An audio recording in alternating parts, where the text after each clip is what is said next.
Who are you? You're not a goat. Oh, you say you feel like a goat since you didn't buy your car from Renato Auto Mall in Shelby. And now you're putting up with a bunch of bull. Don't be like my friend here. You get no bull at Renato Honda and Renato Kia at Renato Auto Mall in Shelby. 4423 East Dixon Boulevard. Don't let another dealer get your goat. Hi, I'm Diane Ledbetter with Remax Foothills Living, and it's possible I helped you buy or sell your home in the last 34 years. We are located at 2015 East Marion Street in Shelby near the Cleveland Mall. We are here to help you with all of your real estate needs. Call me or one of my agents, Dee Dee Dedman, Doug Dixon, Aaron Roberts, Rebecca Rice. We are ready to assist you with buying or selling your next home. You can reach us at 704-481-7523 or www.foothillslivingnc.com. Buy from the originator, not the imitator. Before you buy your next set of tires, check around and compare, and you'll find the best prices at Okies Tire and Recap in Shelby. With name brands like Goodyear, Mastercraft, Michelin, Yokohama, Firestone, GT Radio, Dura, and more. Plus, Okies has used tires too, and road service is available, and they'll rotate and balance your tires for the lifetime of your tire. Okies Tire and Recapping, 800 West Warren Street in Shelby, Cleveland County's hometown dealer for over 39 years. Every morning is different for everybody. Nate gets up for the early shift, while Brad is just getting home from the night shift. Pam runs a PR and a 5K, while Drew runs late to work. Beth proposes a road trip to her boyfriend, while Mark proposes to his girlfriend. Luckily, there's a McDonald's for every morning. Start your morning with a rich, smooth, and freshly brewed McCafe coffee. And now, get any size for just $1 at McDonald's. Limited time offer. Price of participation may vary. A la carte only. Now's the time to buy your new Kubota from Parker Farm Service in Kings Mountain.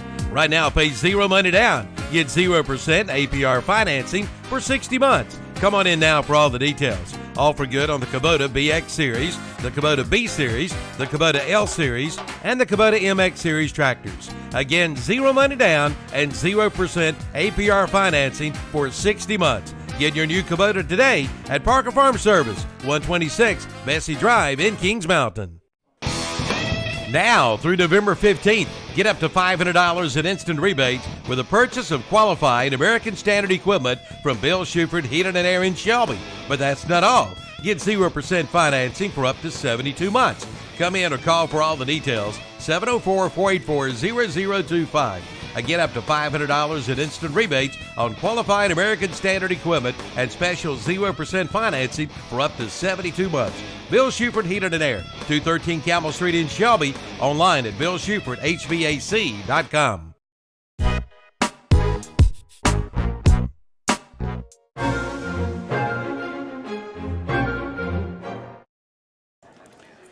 Good afternoon and good evening. This is Brent Pasco and Jeff Jones. Hunter Yancey bringing you Shelby High versus West Lincoln, third round of the 2AA playoffs here at Shelby High School. I'd like to thank Abernathy Chrysler, Jeep, Dodge, and Ram for sponsoring our stadium pregame show. And West Lincoln comes in 10-3, winners of 3 straight after a tough loss at East Lincoln on November 1st. They've reeled off wins over Lake Norman Charter, Ashe County, and South Point. The Golden Lions of Shelby come in at 11-1, having won 8 straight. And Jeff, we just joined Hunter, so we got a dual broadcast tonight, bringing you perspective for both Shelby and West Lincoln here tonight. Well, again, one of the things I've been really impressed with West Lincoln, looking at their overall scheme, they run the ball exceptionally well. They have Pendergrass, who has 1,282 yards rushing. They have Cannon Bridges, who has 2,215 yards rushing. And then the junior quarterback, Hewitt, also has almost 600 yards rushing. And he's also a very accomplished passer. He's only thrown 73 passes, but he averages 16.5 yards per completion. And so this West Lincoln team is, as you said, they're riding high. They've got their first 2 playoff wins, and they are going to be a great foe for the Golden Lions tonight. Yeah, and Hunter, you've gotten to see these guys a little bit more than we have this year, and Hewitt didn't start last year. I know he was a backup, but he looks like he's had a really strong season so far. Yeah, I've been very impressed with what I've seen out of Hewitt. I think effectiveness when it comes to throwing the ball comes especially with the play action, because West Lincoln is so reliant on the ground with their 1-2 punch with Bridges and Pendergrass. Bridges is usually the one that gets the blunt of all of the beating. He's the one they run between the tackles, and then Pendergrass, he's shifty. He might be little, but he's shifty. If he gets to the edge, he's got the speed and the quickness. But Hewitt is definitely the one that is kind of forgotten because they do run the ball so much, they don't really want to throw it. And that can be really dangerous if the defense is not ready, because when he does throw the ball, he's very accurate. Yeah, it looks like he's, over 50% for the season. His top receiver is Dylan Beam, number 7. If you're watching online, he's part of our slideshow. Nice player. He comes in. He is 5'10", 180. He's a senior, though, and one of the team captains. And then Pendergrass out of the backfield is the second leading receiver. And then Chandler Carpenter only has 5 catches on the season, but 2 of them have gone for touchdowns. And so, they're going to run it, and then surprise you with the pass. Well, they remind me a great deal of the Golden Lions back in about 1998, 99, 2000, in the fact that they do run the misdirection wing T type plays, but then as soon as you think you've got that under control, then they'll also run some triple option plays, and then on top of that, then they'll run a lot of the bootleg passes, and that's the thing that I've been really impressed with Hewitt on the bootleg passes. Yes. He's got a good arm, but he also is really good at turning up and getting yardage. And I imagine, some of the yardage that he has rushing is off those bootlegs. Yeah, a lot of it's off of the bootleg throws that they'll be able to get with him. The bootleg works especially well because they do have such success running the ball. That's one of their favorite plays, kind of play actions to run, is definitely off the bootleg. Another thing that really works for them as well is anytime they get Pendergrass out, I know you said he's second leading receiver, he likes to run the wheel route coming out of the backfield. Very successful with that as well. Just a little bit of the touch coming from Hewitt out into the flat. I look to see them doing that a lot, but they're going against a very, very tough team in Shelby, not just on the defensive side of the ball, but offensively as well. West Lincoln and Shelby have played each other 11 times now. The series started in 1997. Shelby has won all 11 games, but there have been some really close games. In fact, the closest game was last year, first round of the playoffs, when Shelby defeated West Lincoln on their way to the 2AA state championship. But in the second quarter, it was Shelby 13, West Lincoln 8. And Shelby won that game by a score of 27-8, and that was pretty much the lowest point total that the Golden Lions scored all year last year. And so West Lincoln has got the attention of the Golden Lion coaches and players, and we're just looking for a good game tonight. Yeah, I'll say this as well about West Lincoln. Offensively, we know they like to put it on the ground. Their defense is no slouch. They've got a very good defense on their hands. I feel like this year it's better than it was last year.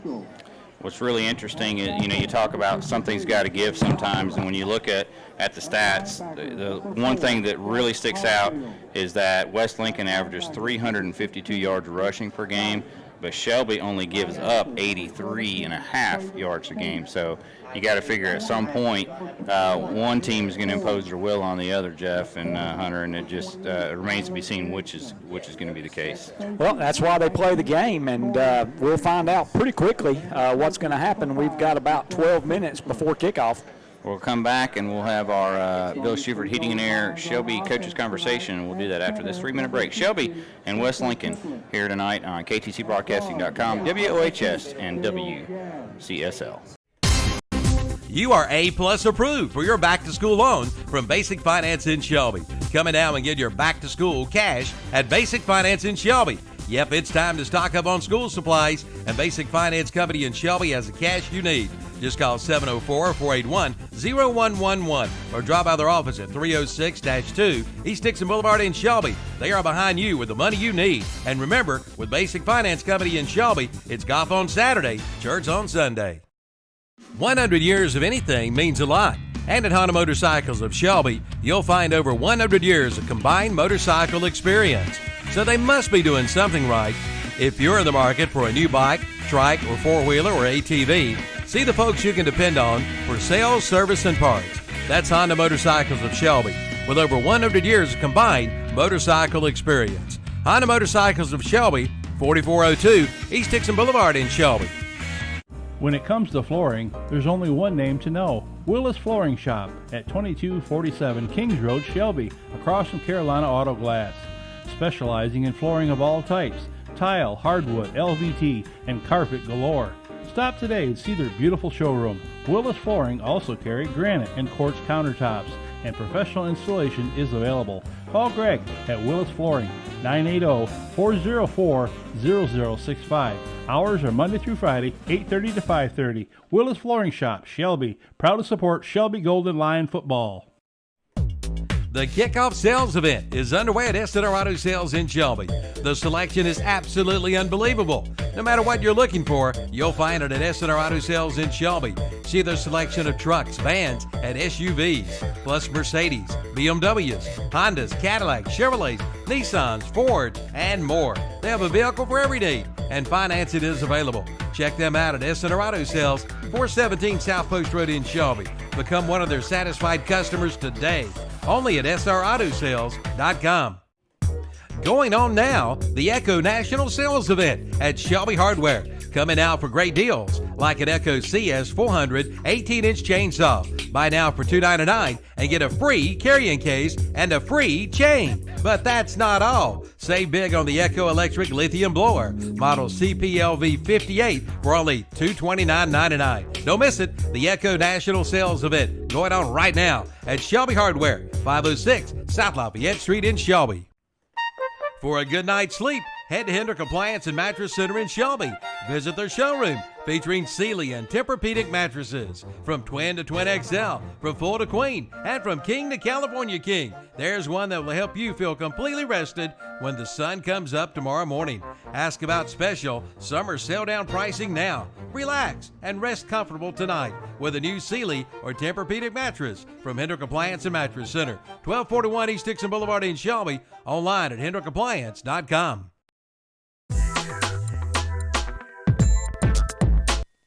Welcome back into our pregame show. We'll now go to our Bill Schubert Heating and Air Coaches Conversation. Welcome to our weekly Coaches Conversation with head football coach Mike Wilbanks of the Shelby Golden Lions. To begin with, Coach, I want to say congratulations on a dominant victory against Maiden last week in the second round of the playoffs.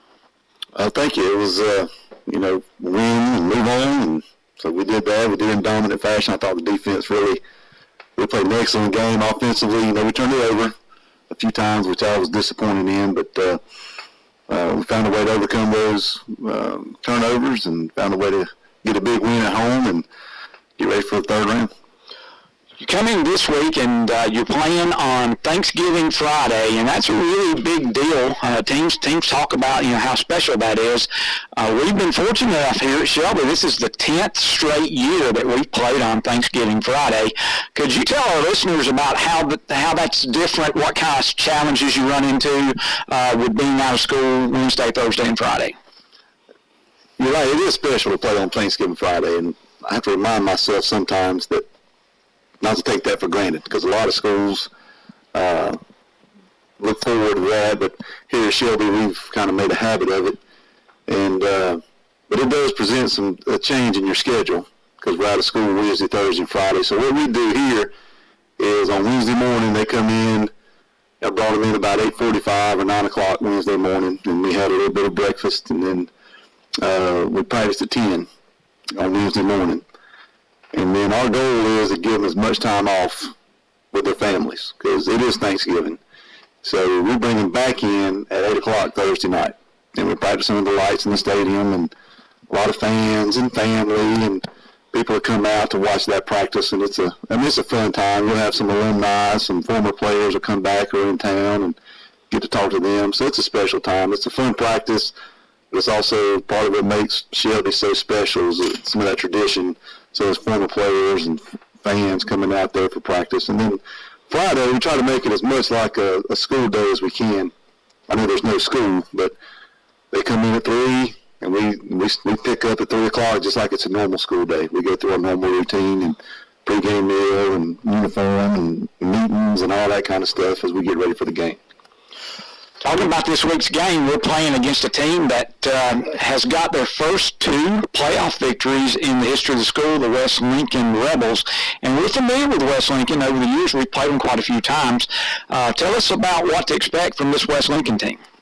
West Lincoln is a team that is, they're hot right now. They are playing really good football, and they got a lot of momentum coming in tonight. And they are going to line up and play a physical brand of football. They're going to try to run the ball, control the clock, and then play good, hard-nosed, fundamentally sound defense. And you know, they got a couple players. The Bridges kid, I mean, he's got, I think, 2,200 yards rushing on offense. Then he turns around and plays defense. He's got 140-something tackles.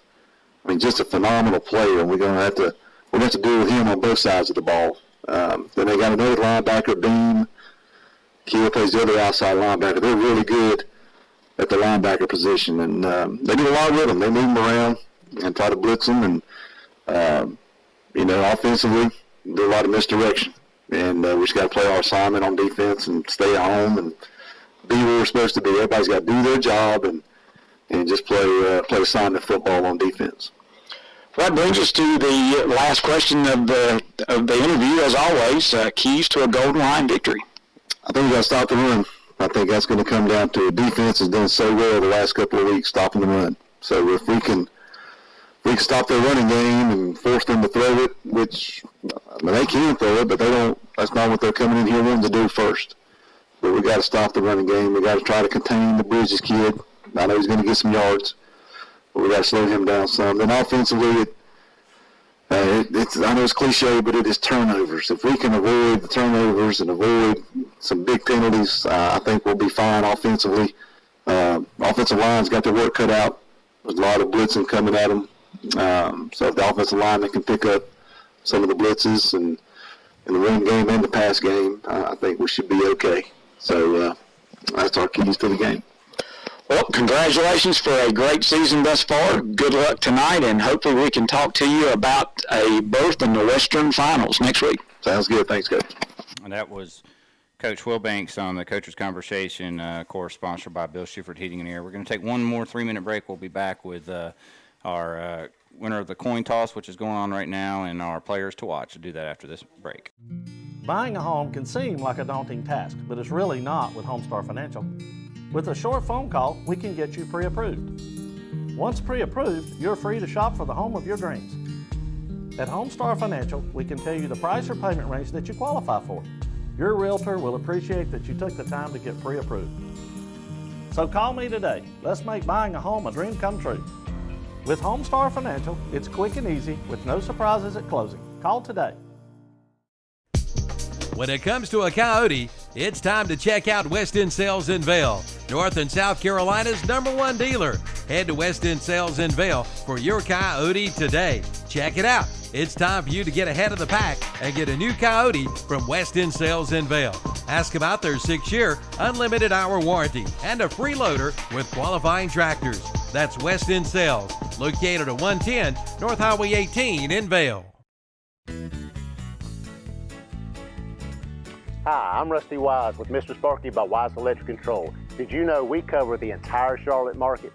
Our Mr. Sparky electricians are everywhere to serve you from Cherryville, Kings Mountain, Gastonia to downtown Charlotte.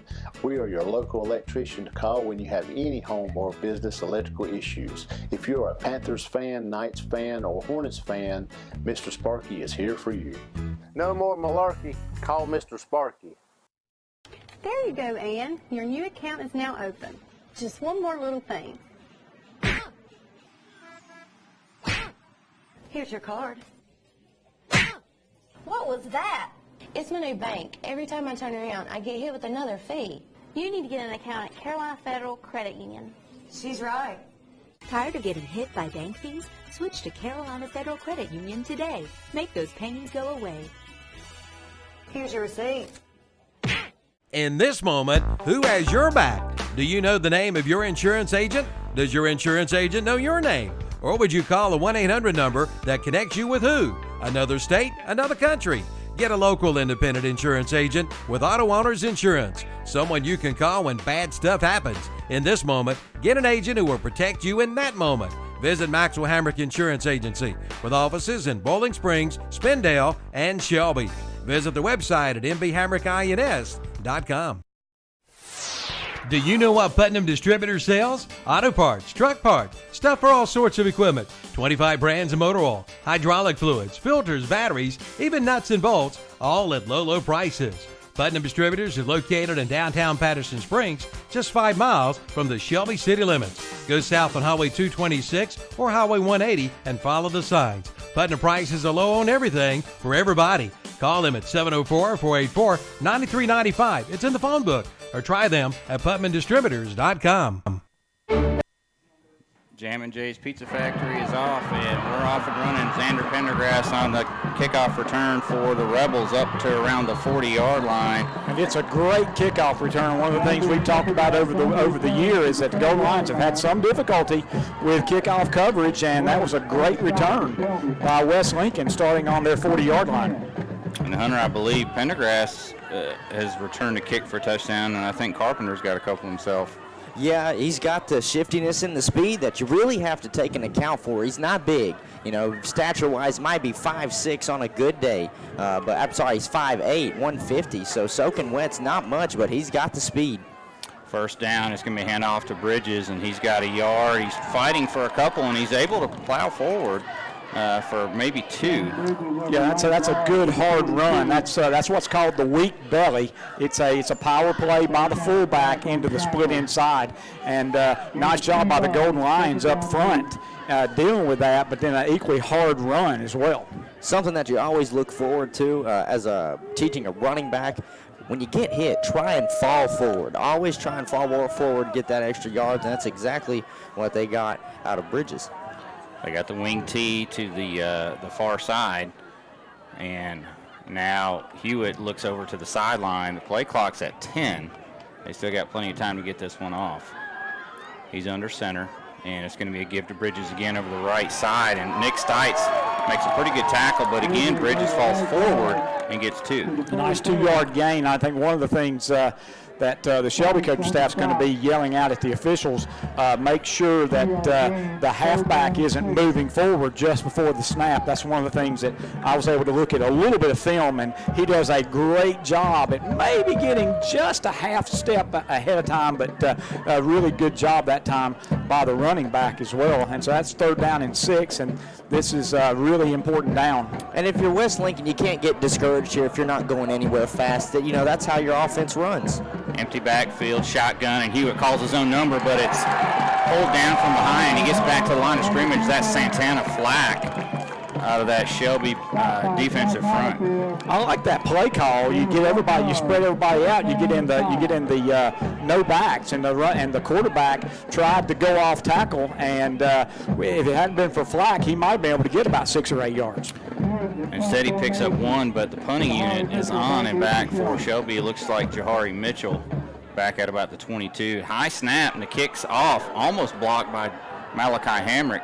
It's going to bounce at the 33 and take a Rebel bounce inside the 30.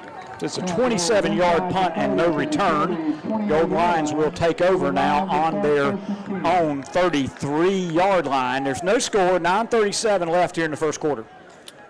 Hunter, who's the punter for West Lincoln? I didn't catch that number. Punter is Hewitt. He not only is the quarterback, but he'll drop back and punt some. So with that being in mind, might need to watch for a fake at some point in this game. He could run it and throw it. But if you're West Lincoln, after that opening drive, you can't get discouraged. You still got a lot of ball game. In motion goes Jahari Mitchell, and late pressure comes. The ball bounces off the hands of Mitchell, he went in motion across and then dragged back across the line to the right, and it was just a hair behind him and incomplete. Well, I'm looking at it here, and you can see that West Lincoln's defense, they've been told this week they have to respect the throw. They're not putting in the safeties really deep like they would against other teams in the South Fork 2A. They're leaving the 2 safeties a little bit high. they're really respecting the throwing ability. Hand off to Danye Fuller, and he's got a pretty good hole. He's out across the 35, and he's going to be close to the first down. Depends on where he went out of bounds. Well, they're going to mark him right at the 38, so it's just a question of whether it's just short of the 38 or just beyond 38. It's really close. And they are going to signal a first down, so that will be the first down of the night for the game, first down for the Golden Lions. 10 yards for Fuller on his first carry. That's an all-carry insurance services first down for Shelby. And 9:22 to go, no score here in the first quarter. And again, pitch to Fuller. He's out across the 40 and across 45. 2 flags come out in the area where you're going to get a hold.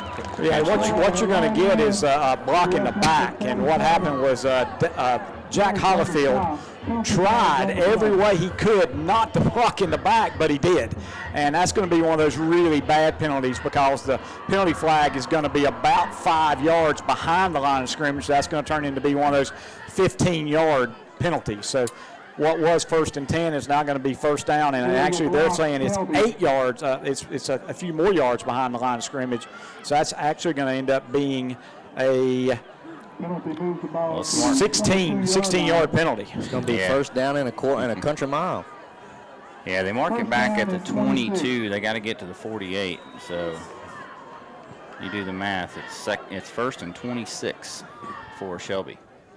The good news, I guess, for the Golden Lions is it's first down, but now West Lincoln's defense feels a little bit more comfortable here.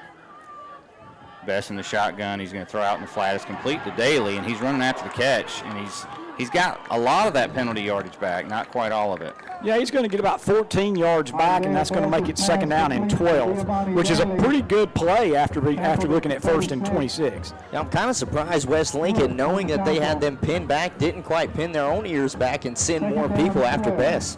But Bess did a good job getting the ball out quick anyways for a little bubble screen.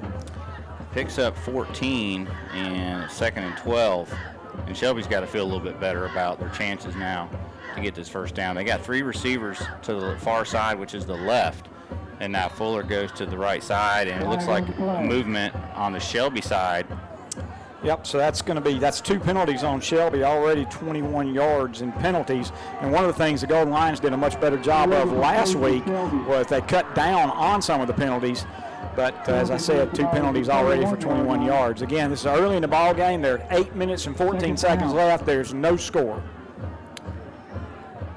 So it's 2nd now and 17 as that backs it up to the 31. Golden Lions got to get to the 48. Again, they come out in the three receivers to the left. And now Fuller switches over to the left side of Bess, who will roll left and look to throw. He throws back to the right, and he's got a man behind the defense. And off the fingertips, Daly had 6 there, Jeff, but he couldn't reel it in. That was a really nice play. You start rolling out Bess to the left and then throw it back to on a post pattern, and Daly had gotten behind the safety, and it was about 2 inches too far for him to bring it in. It's one of those that I would say Daly would say that he should have had it. It did hit his fingertips, and it didn't look like he fully extended his arms because he was wanting to run after the catch versus just lay out for it. That was a good play design by Shelby, having the safety on the far side of the field come across. So they had Fansuk on one-on-one coverage, the DB, and he got beat. Luckily, the pass was dropped. And now Bess is going to throw, and he's got a man on the drag route. That's Camardi Huskin. He's running after the catch inside West Lincoln territory, and he's going to have a first down. Yeah, that's a first down. It's going to be all the way down to around the 35-yard line of West Lincoln. Actually, they're backing it up a good ways. It's only to the 45, so he stepped the 46, so he stepped out of bounds a lot quicker than I thought, but it is still a first down. It's about a 23-yard reception, but it was 3rd and 17. And now Fuller with the carry, he stutter steps, and now he's getting some yards after contact. And we've got another flag down, and where that flag is, that's almost always a holding penalty. Actually, the flag is thrown about 6 yards downfield. Yeah, it's thrown at the 40. So what'll happen is Fuller will get a 6-yard carry, and then there will be a 10-yard penalty after that. So when all is said and done, Jeff, it's going to be first down and about 14 back right on the 50-yard line, or nose of the football on the 50. And Hunter, there's got to be somebody out there that's causing these holds on Shelby. So they got a big guy there at defensive tackle, I see. I can't quite get the numbers at White. And now Best will roll left on 1st and 14. And he throws it to the sideline. It's caught by Mitchell. He's still on his feet, and now he's forced out of bounds. Depends on where they give him the progress. Yeah, defensive lineman you really want to watch out for. Number 52, Alex Hall, senior 6'1", 198. He can cause a little bit of damage there on the left part of the line if he can get his man beat. So that'll be a 7-yard gain for the Golden Lions. That'll bring up 2nd and 7. Now the big back, Phillips, is through the hole, and he's put the ball on the ground. It's rolling around, and I believe West Lincoln's come up with it. And Phillips put it on the ground last week at the goal line, and he's upset with himself because he had great first down yardage, but did not hold on to the football. Yeah, that's the one thing that has been kind of the bugaboo for Phillips here just in the last 3 games. He's put the ball on the ground, and he had first down yardage and just had the ball poked out. So that's a great job by the West Lincoln defense. It's the first turnover of the game, and West Lincoln now has a ball on their 36-yard line with 7:11 to go. So there's the first turnover of the football game, and West Lincoln will look to capitalize. They've got 1st and 10 at their own 36-yard line. And now rolling left is Hewitt, and he throws it, but he had to get rid of it a little faster than he hoped to. He had Cannon Bridges out in the pattern, but just wasn't able to get it off. Well, one of the things I was impressed with with West Lincoln in the film study I was able to do is their offensive line does a really nice job. They stay with their blocks, and but I'm not sure, Hunter, whether they've run into a defensive front quite as athletic as the Golden Lions. The defensive front that they've probably run into that could remind them of anything that Shelby is athletically would be North Lincoln, and North Lincoln came out at the second half and really had their way with West Lincoln. Bridges gets the carry. I believe the tackle is 53 for Shelby Zay Hopper. That's going to be a 3-yard gain, and that's going to bring 3rd down and 7 for West Lincoln. Again, if you just joined us, both teams have had the ball one time, punt by West Lincoln, then a turnover, a fumble lost by Shelby, and now West Lincoln has the ball for the second time. There's 6 minutes and 38 seconds left, no score in the game. 3rd and 7, and typically you would think this is a pass play, but you got to watch out for that option. And it's going to be a handoff to Pendergrass to the left side, and Shelby's Malachi Hamrick is there to make the stop. And not much doing there. This is going to be a tough task. Obviously the toughest task for West Lincoln on the year. They know that everybody really in the western part of North Carolina knows who Shelby is and what Shelby does best. Their defense is just as revered as their offense is. If you're West Lincoln, though, at this point, maybe it's time to look at a play action early in the downs to try and keep Shelby on their toes. 4th and 7, and Hewitt will do the punting. The up back is Samuel Duncan, and Shelby again gets pretty good pressure. And again, Malachi Hamrick maybe got a fingertip on it, and Jahari Mitchell fields it on a bounce, and he's across the 50, 40, cuts back, 35, stutter step. He's at the 30, and he trips inside the 30. Big time return by Jahari Mitchell. That's a great return by Mitchell. It turned out to be about a 21-yard punt, but then a great return, and the Golden Lions are in great shape. They'll put the ball at the West Lincoln 29. No score, 5:34 to go here in the first quarter. So far it's been a defensive struggle as Shelby's caused 2 3-and-outs, and then West Lincoln caused a fumble by Shelby on their opening possession. 1st and 10, Best to throw, gets late pressure, he gets the pass off, it's high, intended for Husky, incomplete. Yeah, it was great pressure being put on both by number 11, that's Antonio Pierce, and number 15, Cannon Bridges. And Bridges is a young man that we're going to call his name out a lot tonight because he is their leading rusher and their leading tackler. Yeah, he's got some wheels on him too, bringing pressure from the outside linebacker position where both of these outside linebackers. So see if they can continue that tonight.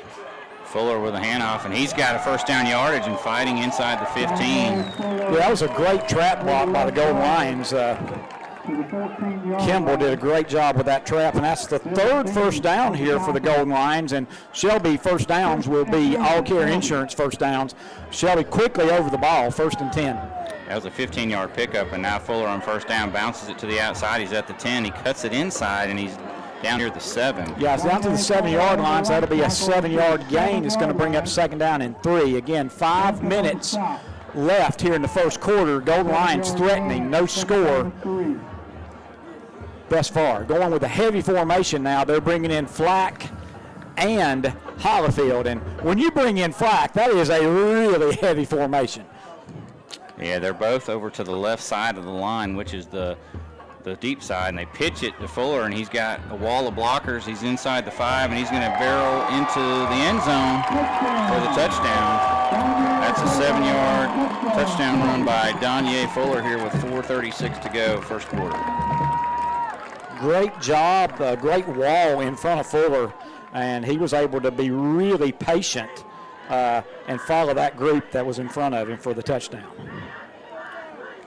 Caden Shealy on for the point after. Caden Shealy to attempt the extra point. And the kick's up, and it's good. Shelby leads 7-0 on the Mr. Sparky scoreboard. Back after this quick break. Hi, I'm Rusty Wise with Mr. Sparky by Wise Electric Control. Did you know we cover the entire Charlotte market?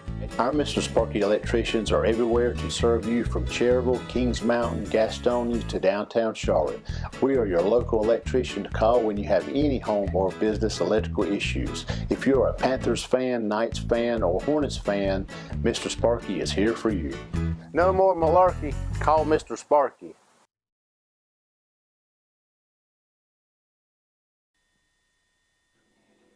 Welcome back. We had a touchdown there. That was a Maxwell Hamrick Insurance of Bowling Springs touchdown run of 7 yards by Danye Fuller that's put Shelby up 7-0. And Hunter, let's see if West Lincoln can counter that. Yeah, I'd like to see if West Lincoln can counter that. I'd like to see them possibly in early down situations try and catch them off guard by going through the air. I know West Lincoln's bread and butter is on the ground, but you got to do something to switch it up a little bit. And defensively, I think they're only really running 2 defensive linemen. I think they need to go 3 or 4.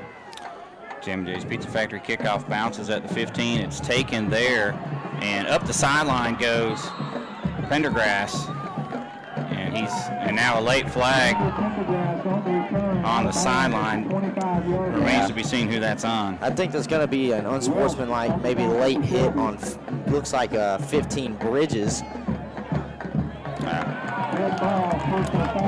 Yeah, so that's actually on the return team. So hit called against West Lincoln is going to back that one up. The return was out to about the 26. So it's a dead ball personal foul, and that'll be half the distance to the goal, so it'll be about a 12-yard penalty. That was a much better kickoff that time. There was a good height, and it hit it to 15 and is basically just bounced straight up in the air. And when it did that, there was great coverage, and I was really impressed with the return. He got it up, around the 25-yard line, which was a nice return. But then the penalty really does push West Lincoln back. They're going to start on their 13-yard line. So 1st and 10, and they come out with more of a true wing T look here, or true double wing, I guess you would call it. Pendergrass in motion, handoff to Bridges, and this time he has good yardage up the middle. And that's the buck trap, and that is really, in a lot of ways, their bread and butter. And I think Hunter, you've seen him get a lot of yardage on that play. Absolutely, and give credit to the offensive line, able to make a good hole for him to find. Had the linebackers really looking with the fake pitch to Pendergrass coming around, but then give it off to Bridges to go in between the tackles. As long as the offensive line can at least move the Shelby defensive line, obviously it's a tall task, but if they can move them 2 or 3 yards off of the line of scrimmage, Bridges can actually probably have a good day. He's got the speed where if he gets to the next level, he can be dangerous.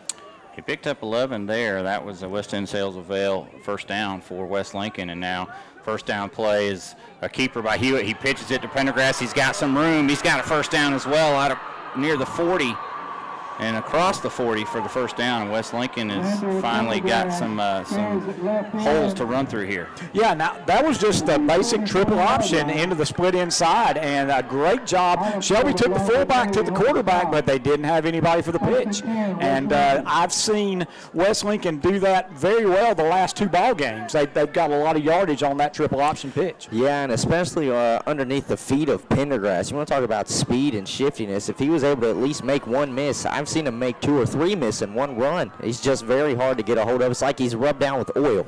Picked up 19 there. Now the pitch to Bridges around the left side. He gets a couple, and a pretty good hit coming up from the secondary by Sean Christopher. Yeah, one of the big differences is just a straight pitch. That there's no guesswork about what's going on. But with the buck trap and the option, nobody knows exactly where that ball's going to be, and that's what West Lincoln has done a good job of exploiting Shelby with those 2 plays. Yeah, and with West Lincoln, we know that the triple option or the option in general is going to have negative plays, but then there's always that one big hit that you can get, and that's what West Lincoln is looking to exploit, and they've had a lot of success. I want to see if they continue to attack the edge. Second down and 7, and it's going to be a pitch to the right side to Pendergrass. He's trying to get the corner. He does, and he's finally forced out of bounds by Deshaun Christopher, and that's Devontae Daly, excuse me. And that's close to a first down, and that's the true quick pitch. It's just an immediate pitch right off the bat, and you get the corner turned. But I think there is a flag, and I believe that West Lincoln's going to be guilty of a holding penalty.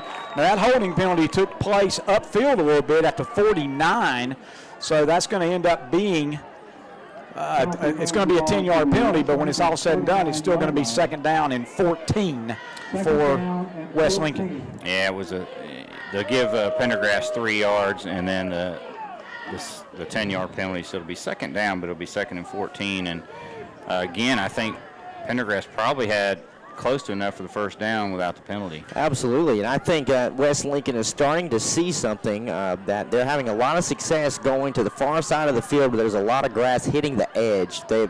Shelby's had a great time clogging up the tackles, so try and hit the edge more than once. Now there's another flag out as Bridges gets the carry for about 7. Yeah, he was going to get 7 yards on that buck trap, but they're going to make a legal motion. Again, for those of you that are following along via radio, there's 2 minutes and 25 seconds left here in the first quarter. Shelby leads 7-0 here in the first quarter. 5-yard penalty marked off, and that negates a 7-yard Bridges run, and now it's going to be second down and 19. And, you know, when you're a running team and you get a penalty early in the downs, it's tough to overcome that.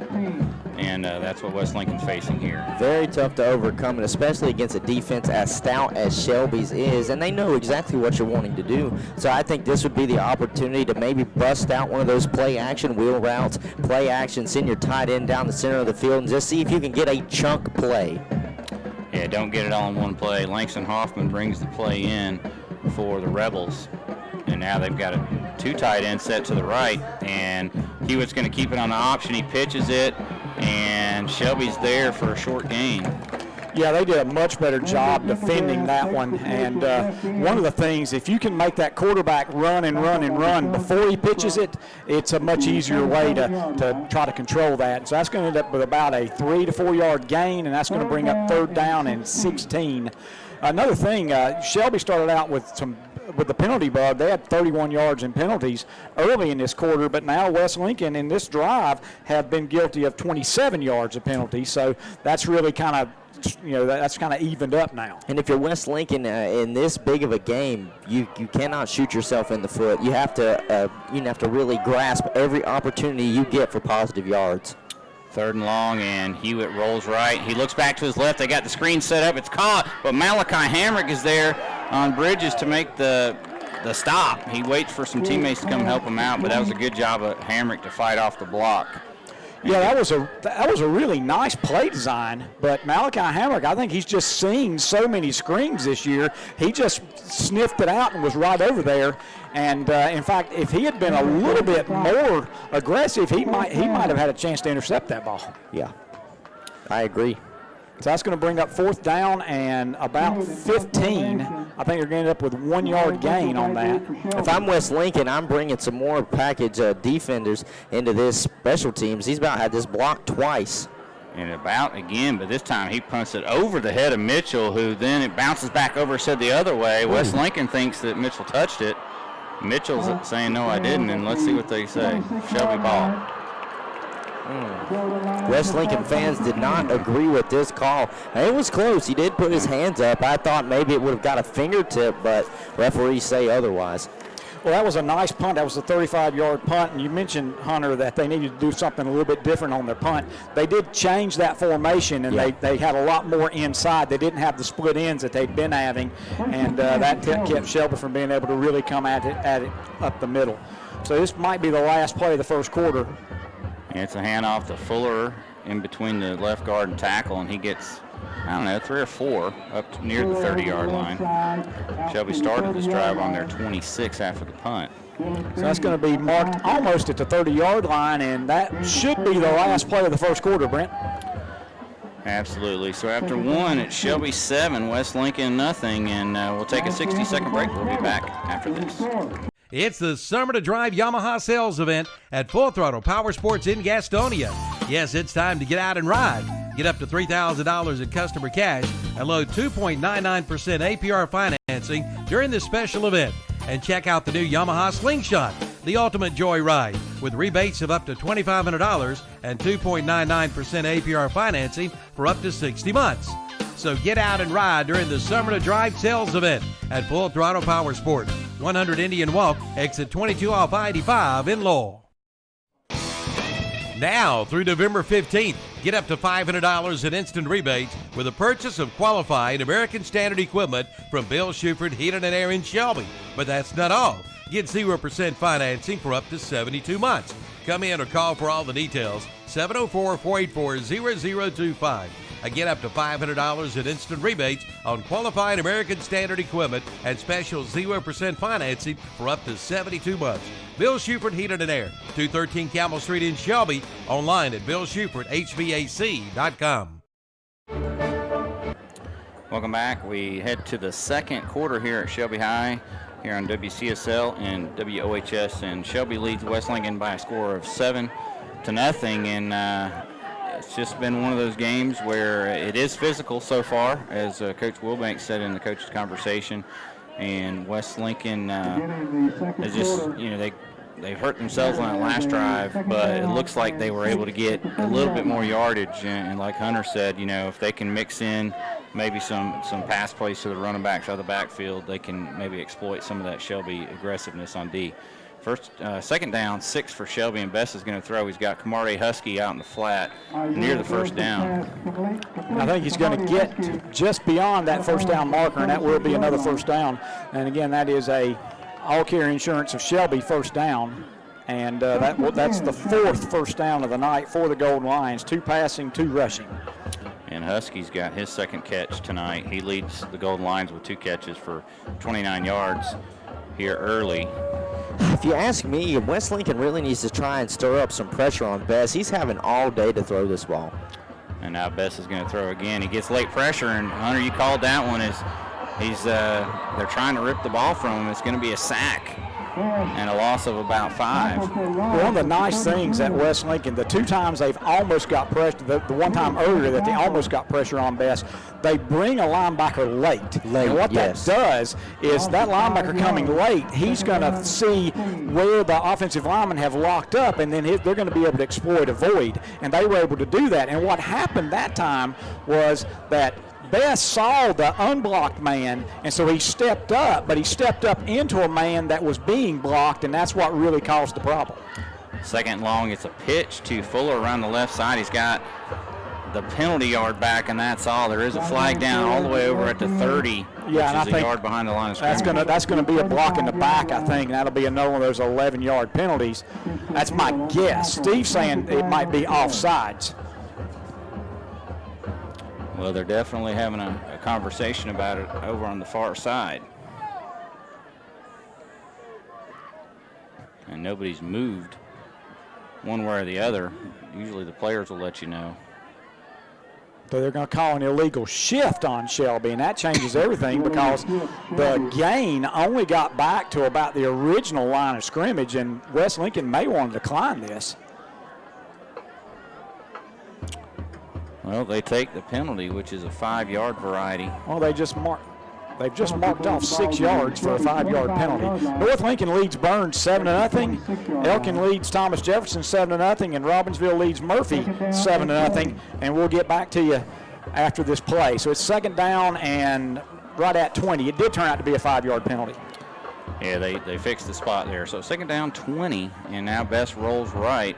He's getting pressure from the backside. He launches it over the head and nearly picked off by Bridges. Excellent try to make the play by Bridges, diving to his left. There's good coverage all around there by West Lincoln. They had somebody on each of the receivers going deep, and at least Bridges was there shadowing the man coming across the middle intermediate part of the field. So there's pretty good coverage all around there by West Lincoln. It was third down and 20 now for the Golden Lions, and there's 10:43 left here in the second quarter. Again, it's 7-0 Shelby, but Shelby facing their longest third down of the night. And, you know, Shelby will try to get something with one of those big receivers in motion so they can run after the catch. And West Lincoln's going to try to get a little pressure here. Now a flag comes from the far sideline. It's going to be another false start or illegal formation. From the way it looks like from that official on the far side, he's saying it was a illegal snap. He's saying that maybe the center was moving that elbow, and that's called a simulated snap, and that is a 5-yard penalty. And again, that's 2 5-yard penalties on this drive that have really hamstrung the Golden Lions. If I'm West Lincoln at this point, I'm doing what's worked so far and bringing a man late on Best, especially with you have so much field you can work with right now. Best is going to throw it out of the backfield to Fuller. He's trying to run after the catch, but only gets up to about the 32. It's going to be well shy of the first down, but did pick up a lot of that penalty yardage. Yeah, that was an 11-yard gain, and I think it's a nice play because you get Fuller out there one-on-one. Unfortunately for the Golden Lions, that one-on-one was with Cannon Bridges, number 15, the leading tackler, and he did a great job of that. So Shelby's going to punt. This is the first time in about 3 games that the Golden Lions have had to punt. 11-yard pickup, and now Deshaun Christopher punts it away. Pretty good kick, is going to bounce, and it takes sort of a neutral bounce, then a Shelby bounce, but it hits one of the downers, which was Laz Welch at the 35. And that's where West Lincoln will take over. So it's going to be a 33-yard punt. And one of the things that Christopher's done a great job this year is they're not giving up any return yardage. And he does a nice job of waiting to punt that ball if there's no pressure, and that gives the Golden Lions a chance to get down and cover. 10-17 to go second quarter. 7-0 Shelby on our Mr. Sparky scoreboard, and our other scoreboard sponsor, First Federal Savings Bank in Cherryville. 1st and 10 Rebels, and they've got to be thinking, hey, this is our drive to maybe get some momentum back. And hand off to Bridges, and he kind of slips through and gets about 3 or 4. Yeah, this is West Lincoln. This is a big drive for you. You know, you want to be able to say, hey, defense, you did your job. Now offense, it's time for us to do our job. Let our defense have a little bit of a break. I'm anxious to see, though, if they continue to go to Pendergrass or even try and run the natural option route, hitting the edges. There's a lot of grass over here towards the left-hand side of the field, so I'm anxious to see if they go to that way. And especially if they bring out some play action. They picked up 4 there on first down, which was, you know, when you're a running team, first down is so big. It can open up so many other plays, and now a flag comes out from the back judge. And where that's thrown, it's almost always on the offensive lineman making some kind of move. and it is illegal procedure on West Lincoln. So that 4 yards they gained, they've lost it right away. So now it's second down and 11. And sometimes these 5-yarders seem so minimal, but as you see on these back-to-back drives by Shelby and West Lincoln, they can be really big as well because it changes the play call. Change the playing call, and they say it at the next level, and of course on the NFL level, you always want to stay ahead of schedule. You want to be able to have maybe a 2nd and 7, and then a 3rd and 4. You always want to be able to go forward and keep it in a manageable position, and you just hate to see yourself shooting yourself in the foot like this. Second down and 11, and it is a pitch to, I believe, Pendergrass around the left side. Jack Hollifield is there. It's a 1-yard gain. It's a 1-yard gain, and first player back in the backfield was, again, number 24, and that's Malachi Hamrick, who was called several times tonight, and he wasn't able to make the play, but he was able to turn it inside to where Jack Hollifield was waiting. So 3rd down and 10, again, not exactly what West Lincoln is looking for, but it is what it is. 8:35 to go in the second quarter. Shelby leads 7-0. And now it's a handoff to Bridges, and Jack Hollifield hits him immediately. It was a fake pitch to Pendergrass, and then a kind of a misdirection back on the trap play to Bridges, but Jack Hollifield was waiting there.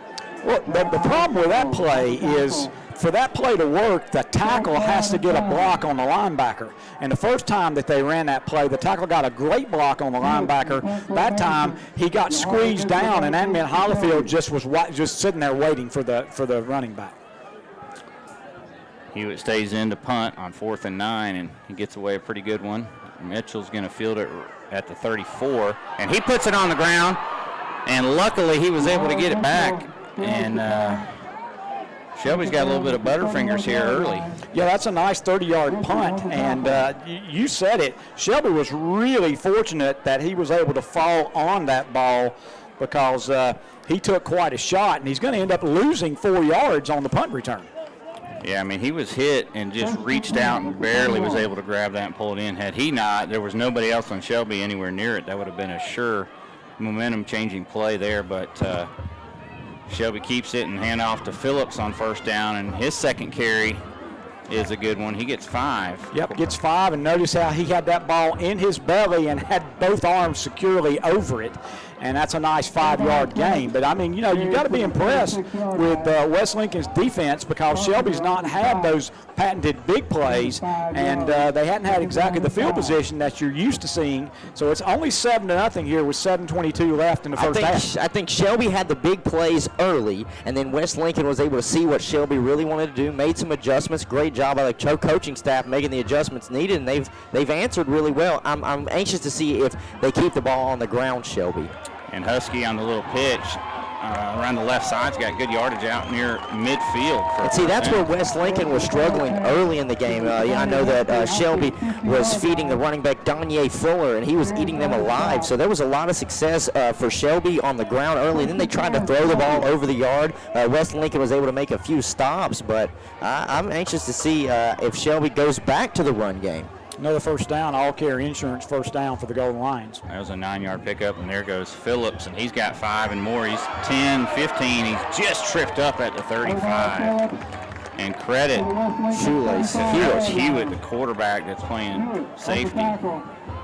And here Shelby goes running the ball again. I figured they would go back to this because not only is it something that they were very successful with, but they're going to be able to have the clock be something that West Lincoln has to fight as well. And now Phillips, in the exchange from Best, puts the ball on the ground again, and Best falls on it. And, at that point, I don't know whose fault it was, but it loses a yard. Yeah, it's you sort of think that Phillips should have clamped onto that, but it never looks like Best really got the ball seated in the belly. So, well, again, Shelby fortunate to get on that ball, 2nd down and 11. At the 36, and now they do hand it off to Phillip, and he's crunching through the middle, runs into his own man, but he's inside the 25, and he's going to have another first down run. Yeah, so that's the third all-carrier insurance first down for the Golden Lions on this drive, and they're now down inside the 25-yard line to the West Lincoln 24. 5:47 to go here in the first half. Shelby still leads 7-0, but Golden Lions on the march. This is something I saw earlier when Shelby was having a lot of success with the ball on the ground, and I said I think West Lincoln needs to put an extra lineman in because I'm telling you, between the tackles, it's wide open. The linebackers just aren't hitting the gap fast enough. Shelby with the little pitch forward to Husky, who cuts it in, and he gets about 3 or 4, maybe 3. Yeah, that's a really nice run by Husky because the edge was covered. He could not take it outside. He cut inside, and then there were linebackers waiting for him. And what I thought was going to be about a 1-yard gain actually turned into a 3-yard gain because he had a nice inside spin. Husky's a little dinged up. He comes out. Shell comes in. And it looks like as soon as I said that, West Lincoln wants to bring in an extra man. Yeah, they got four guys on the defensive line now. That's something that I was noticing. Looks like it's going to be a timeout for West Lincoln. Yeah, we'll take it 2 back after this 60-second break. Now's the time to buy your new Kubota from Parker Farm Service in Kings Mountain. Right now, pay 0 money down. Get 0% APR financing for 60 months. Come on in now for all the details. All for good on the Kubota BX Series, the Kubota B Series, the Kubota L Series, and the Kubota MX Series tractors. Again, 0 money down and 0% APR financing for 60 months. Get your new Kubota today at Parker Farm Service, 126 Bessie Drive in Kings Mountain. Buying a home can seem like a daunting task, but it's really not with Homestar Financial. With a short phone call, we can get you pre-approved. Once pre-approved, you're free to shop for the home of your dreams. At Homestar Financial, we can tell you the price or payment range that you qualify for. Your realtor will appreciate that you took the time to get pre-approved. So call me today. Let's make buying a home a dream come true. With Homestar Financial, it's quick and easy with no surprises at closing. Call today.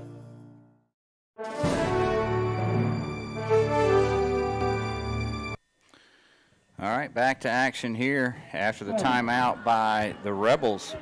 Shelby's going to have 2nd down and 7 from the 21, and they hand it to Phillips, and he's got a head of steam inside the 10. That's going to be 1st and goal for the Shelby Golden Lions. That's all the way down to the 8-yard line. And what really set that up, Hunter, was Shelby ran that motion across and faked that little pitch forward and then handed the ball to Phillips. And that really put West Lincoln kind of in a quandary about where the ball was. And West Lincoln had to respect it because they've had such success with it.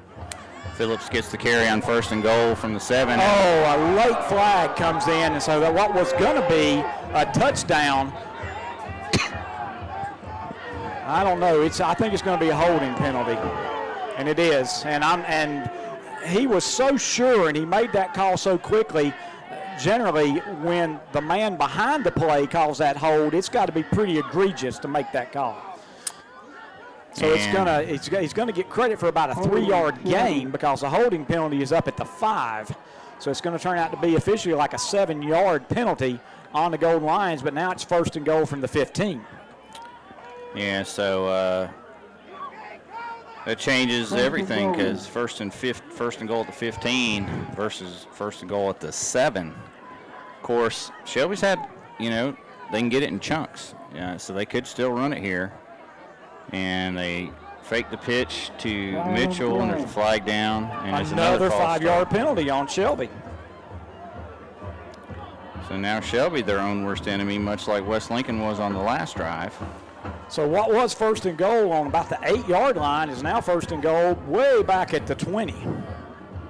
Illegal procedure, Shelby. And they were getting ready to run that very same play.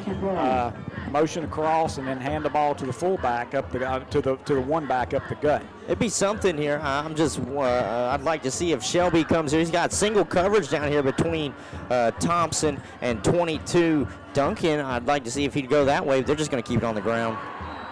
Not much, maybe a yard. Yeah, that's only going to be a yard gain. Phillips gets. He gets submarine. He gets hit right in the kneecap, and there's just no place for him to go. And so that's going to bring up 2nd and goal now at the 19. Again, we're down to 4 minutes to go here in the first half. Shelby has somewhat dominated the statistics, but it's only 7-0 Shelby. 4 minutes to go in the first half. Has been a fast ball game, gentlemen. It really has. The clock's been running. Shelby has run it quite a bit more than typical. And now Bess is going to air it out, and it's going to be a jump ball in the back of the end zone. It's just overthrown by just a hair. See, I would like to see if that's what Shelby leans to here with their long goal situation, because it looks like West Lincoln is committed to stopping this run right now. He's got a lot of single coverages out here with the athletes that Shelby has. If he gets them beat one-on-one, I can't guarantee that the safety will be able to come across and get there in time in the back corner of the end zone. I haven't been able to pay too much attention doing the play-by-play, but typically at this point in the game, Shelby will have tried to hit either Daly, and I know they went deep to Daly once, or Mitchell in kind of that 25-yard route. They have not tried that much tonight. It's been short stuff or the run game, and now Bess is going to throw. He gets Lake's pressure. He gets turned around. He throws a jump pass, which is caught by Mitchell, who then turns it in for the touchdown, and that's a backbreaker right there. That is a backbreaker. If you're West Lincoln, you had everything going good for you right there. Had got everybody home that you wanted to get home on Bess. He was just able to break away from some wimpy tackles. And not only did he break away from the tackles, he kept his eyes up, and the receiver worked for him and got open, made a man miss, and he was in there for the touchdown. So everything that West Lincoln tried to do just fell apart. Everything looked great until the very end there. Shealy's point after is up, and it's good. And the Al Lane Motorsports of Iron Station extra point's good. Shelby 14 and West Lincoln nothing back after this 30-second break. Who are you? You're not a goat. Oh, you say you feel like a goat since you didn't buy your car from Renato Auto Mall in Shelby. And now you're putting up with a bunch of bull. Don't be like my friend here. You get no bull at Renato Honda and Renato Kia at Renato Auto Mall in Shelby. 4423 East Dixon Boulevard. Don't let another dealer get your goat.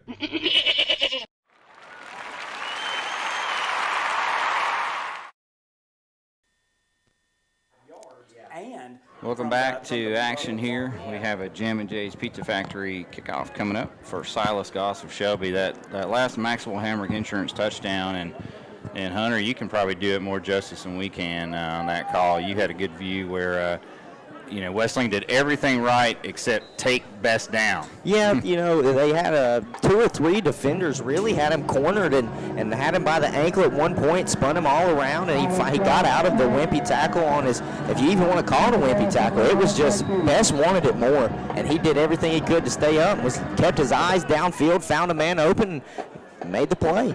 Kickoff to the 11. And I don't have the number. That's 10. Number 10. That is going to be Hunter Linhart. Pretty good return up across the 30, near the 35. And, West Lincoln's got 3:19 to try to, cut this lead in half. And if you're Shelby, not having to use a timeout, everything's going to depend on what happens probably on the first down play. You get a quick stop, you may try to call a timeout or two. Shelby with their full contingent of timeouts, and we've seen them over and over use those timeouts to get an extra possession. Shelby will also get the ball to start the second half. Tyler Arrington's got man-to-man coverage on the far side. He was going to roll that way on the naked bootleg, and he's got a lot of room. He's into the secondary, and it's a foot race. And let's see, he cuts back inside the 20. He's going to go all the ways. He gets a block by Dylan Bean.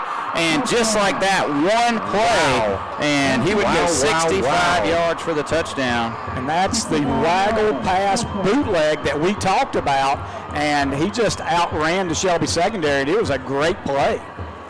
Yeah, it was a great play, great design. It was actually a perfect timing for that, too. Shelby had really keyed in on the running backs, whether it was Pendergrass or whether it was Bridges. And I think that play would have even worked if Hewitt had a guy come across and play action, because Shelby really did bite hard on the possible play going to the left side of the field. And Hewitt had nothing but a green in front of him. Big credit, though, to the wide receiver coming across and giving that extra block. Absolutely. And it's Gutierrez on the point after, and it's good. 14-7 Golden Lions with 3:03 to go. Back after this. In this moment, who has your back? Do you know the name of your insurance agent? Does your insurance agent know your name? Or would you call the 1-800 number that connects you with who? Another state? Another country? Get a local independent insurance agent with Auto Owners Insurance, someone you can call when bad stuff happens. In this moment, get an agent who will protect you in that moment. Visit Maxwell Hamrick Insurance Agency with offices in Bowling Springs, Spindale, and Shelby. Visit the website at mbhamrickins.com. There you go, Ann. Your new account is now open. Just one more little thing. Here's your card. What was that? It's my new bank. Every time I turn around, I get hit with another fee. You need to get an account at Carolina Federal Credit Union. She's right. Tired of getting hit by bank fees? Switch to Carolina Federal Credit Union today. Make those pains go away. Here's your receipt. Jammin' Jay's Pizza Factory kicking off, coming up for West Lincoln, I believe. Is that Gutierrez? Yes. I believe it is, and he's going to have a short kick. He's the lefty, and I think it's going to go out of bounds, so Shelby will take that at the 35. Flag on the play. So that's good field position for Shelby. After the touchdown, though, got the Rebels back in it, and what a play call there by West Lincoln. I think it was perfect timing, too, for West Lincoln to call Hewitt's number on that play. And if you're West Lincoln here, you really are trying to play hard-nosed defense again, because it is only a one-score game. And if you get the ball back, of course, try and go back down and score. But if you can say that you're only down one touchdown to the reigning state champions, that's a win in your book for the first half. Phillips on first down gets 15. So he's running hard out to the 50-yard line. And, Shelby's had a lot of success running the football tonight, and they've sort of stuck with it here. 6 of their 9 first downs have been running. And Shelby quickly hand off to Phillips again. This time he's hit early, and he's trying to fight, but he only gets a yard. Nice tackle there by both Carpenter with help from, is that 73? Yeah, it was number 73, Harley Schwantz. Yeah, that was a good play there by West Lincoln. They really needed that. If they can afford to stop Shelby and maybe get them some negative plays, it'll really halt the momentum that Shelby is trying to build. Now Phillips out of the game, limping to the sideline. Fuller comes in. Best is trying to throw it. He gets hit. It's caught by Fuller at the 30, 20. He gets a block. He's at the 10 and forced out of bounds inside the 5. I thought that was a pick 6 going one way. I did. I did too.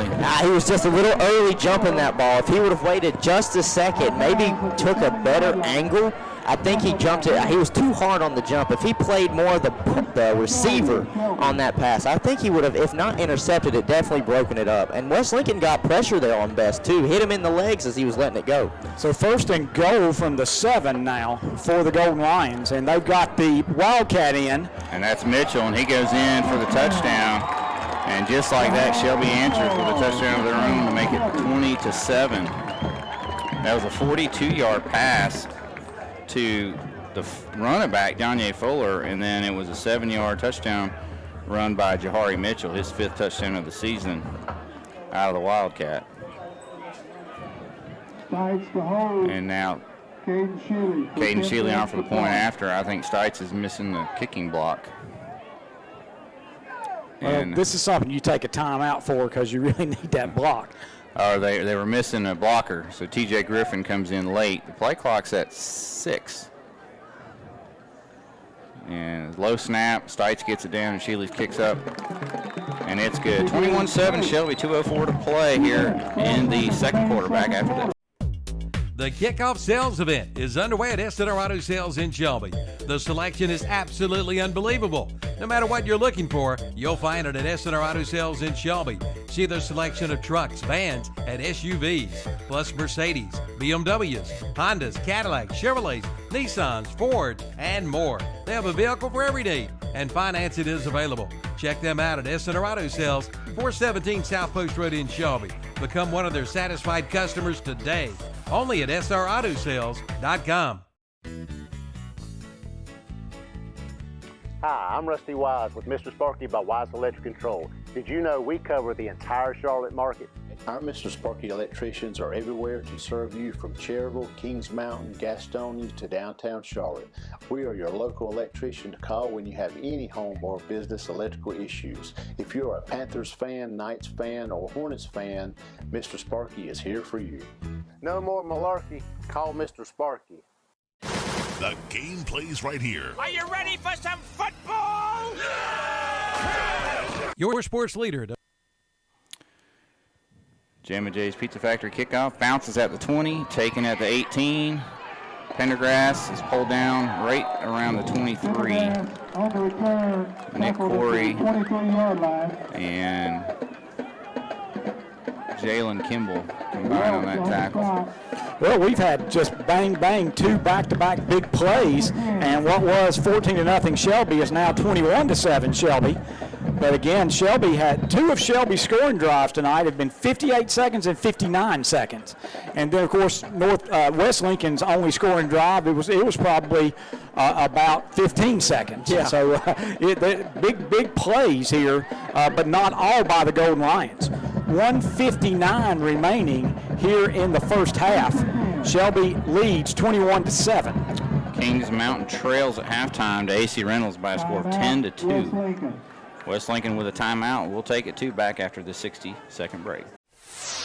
Do you know what Putnam Distributor sells? Auto parts, truck parts, stuff for all sorts of equipment, 25 brands of motor oil, hydraulic fluids, filters, batteries, even nuts and bolts, all at low prices. Putnam Distributors is located in downtown Patterson Springs, just 5 miles from the Shelby city limits. Go south on Highway 226 or Highway 180 and follow the signs. Putnam prices are low on everything for everybody. Call them at 704-484-9395. It's in the phone book. Or try them at putnamdistributors.com.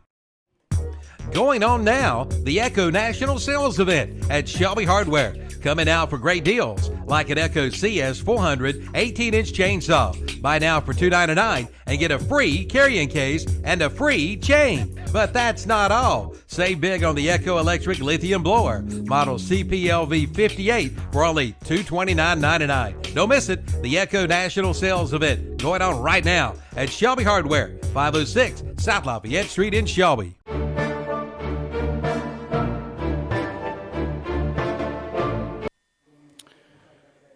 It's 1st and 10, West Lincoln, 1:59 to go, second quarter. Shelby leads 21-7. First down is a run to Bridges, and he's hit at the line of scrimmage or maybe even a yard behind it. And Shelby's going to take their first time out.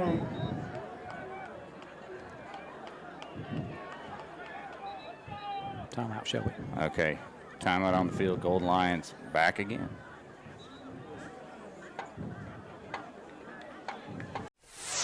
Do you know what Putnam Distributor sells? Auto parts, truck parts, stuff for all sorts of equipment, 25 brands of motor oil, hydraulic fluids, filters, batteries, even nuts and bolts, all at low prices. Putnam Distributors is located in downtown Patterson Springs, just 5 miles from the Shelby city limits. Go south on Highway 226 or Highway 180 and follow the signs. Putnam prices are low on everything for everybody. Call them at 704-484-9395. It's in the phone book. Or try them at putnamdistributors.com. Going on now, the Echo National Sales Event at Shelby Hardware. Coming out for great deals, like an Echo CS 400 18-inch chainsaw. Buy now for $299 and get a free carrying case and a free chain. But that's not all. Save big on the Echo Electric Lithium Blower, model CPLV 58 for only $229.99. Don't miss it, the Echo National Sales Event going on right now at Shelby Hardware, 506 South Lafayette Street in Shelby. Last play was a 1-yard loss, but it's 2nd down 11, and there goes Hewitt on the naked bootleg again. This time Shelby's all over it as Jack Hollifield gets him for a loss. And Shelby's immediately going to take another timeout. We'll keep it here this time. It'll be a big 3rd down play. That one, Jeff loses about 4, it looked like. Well, I was just talking to Hunter. I said, if I was calling this thing and you got to take some risks if you're Yes. West Lincoln. Yes. And so I was really happy to see the waggle boot, but it looked like they were really just running it. They weren't trying to throw it. And what I was thinking, that they might want to do, and it's one of the things that we had a lot of success back in the 80s and 90s, all the way up into the 2000s. Run that tight end across the middle, and sometimes that tight end just comes wide open across the middle. Absolutely. And it just looked like that was just totally, it wasn't really a naked boot as much as it was just a total boot. And it doesn't even have to be deep, just a shallow cross route by the tight end. Usually he's got a linebacker on him. If he's got enough speed, he's going to make the kid miss. I agree 100%. Yeah, West Lincoln's got to take chances, especially against a team like Shelby. And Shelby had both their linebackers up making that tackle, and they wouldn't have been able to bring both linebackers if somebody had dragged across the middle. 3rd down and 15, still 1:48 to go first half. And Pendergrass in motion. It's the shotgun Hewitt's going to throw, but there's a flag down pre-snap. Could be a false start.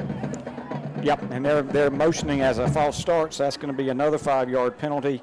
And thus far, West Lincoln's been guilty of 5 penalties, actually 6 penalties, counting the kick out of bounds, for a total of 37 yards in penalties. Golden Lions have been guilty of 7 penalties for 53 yards. Lots of tight games around the area. North Lincoln 14, Burns 7, Mountain Heritage and West Oaks tied 8-8. Salisbury 6, Hertford County nothing. Reedsville and Brevard tied at 7. Randleman 14, South Granville 7, Clinton 16, West Craven 7, and of course here Shelby 21, West Lincoln 7. 1:47 left here in the first half. If Shelby can get a stop, they'll get another timeout. Hewitt turns and actually he hands it off, and there goes Bridges, and he almost broke it for the first down and more. I'm sorry, Brent, go ahead.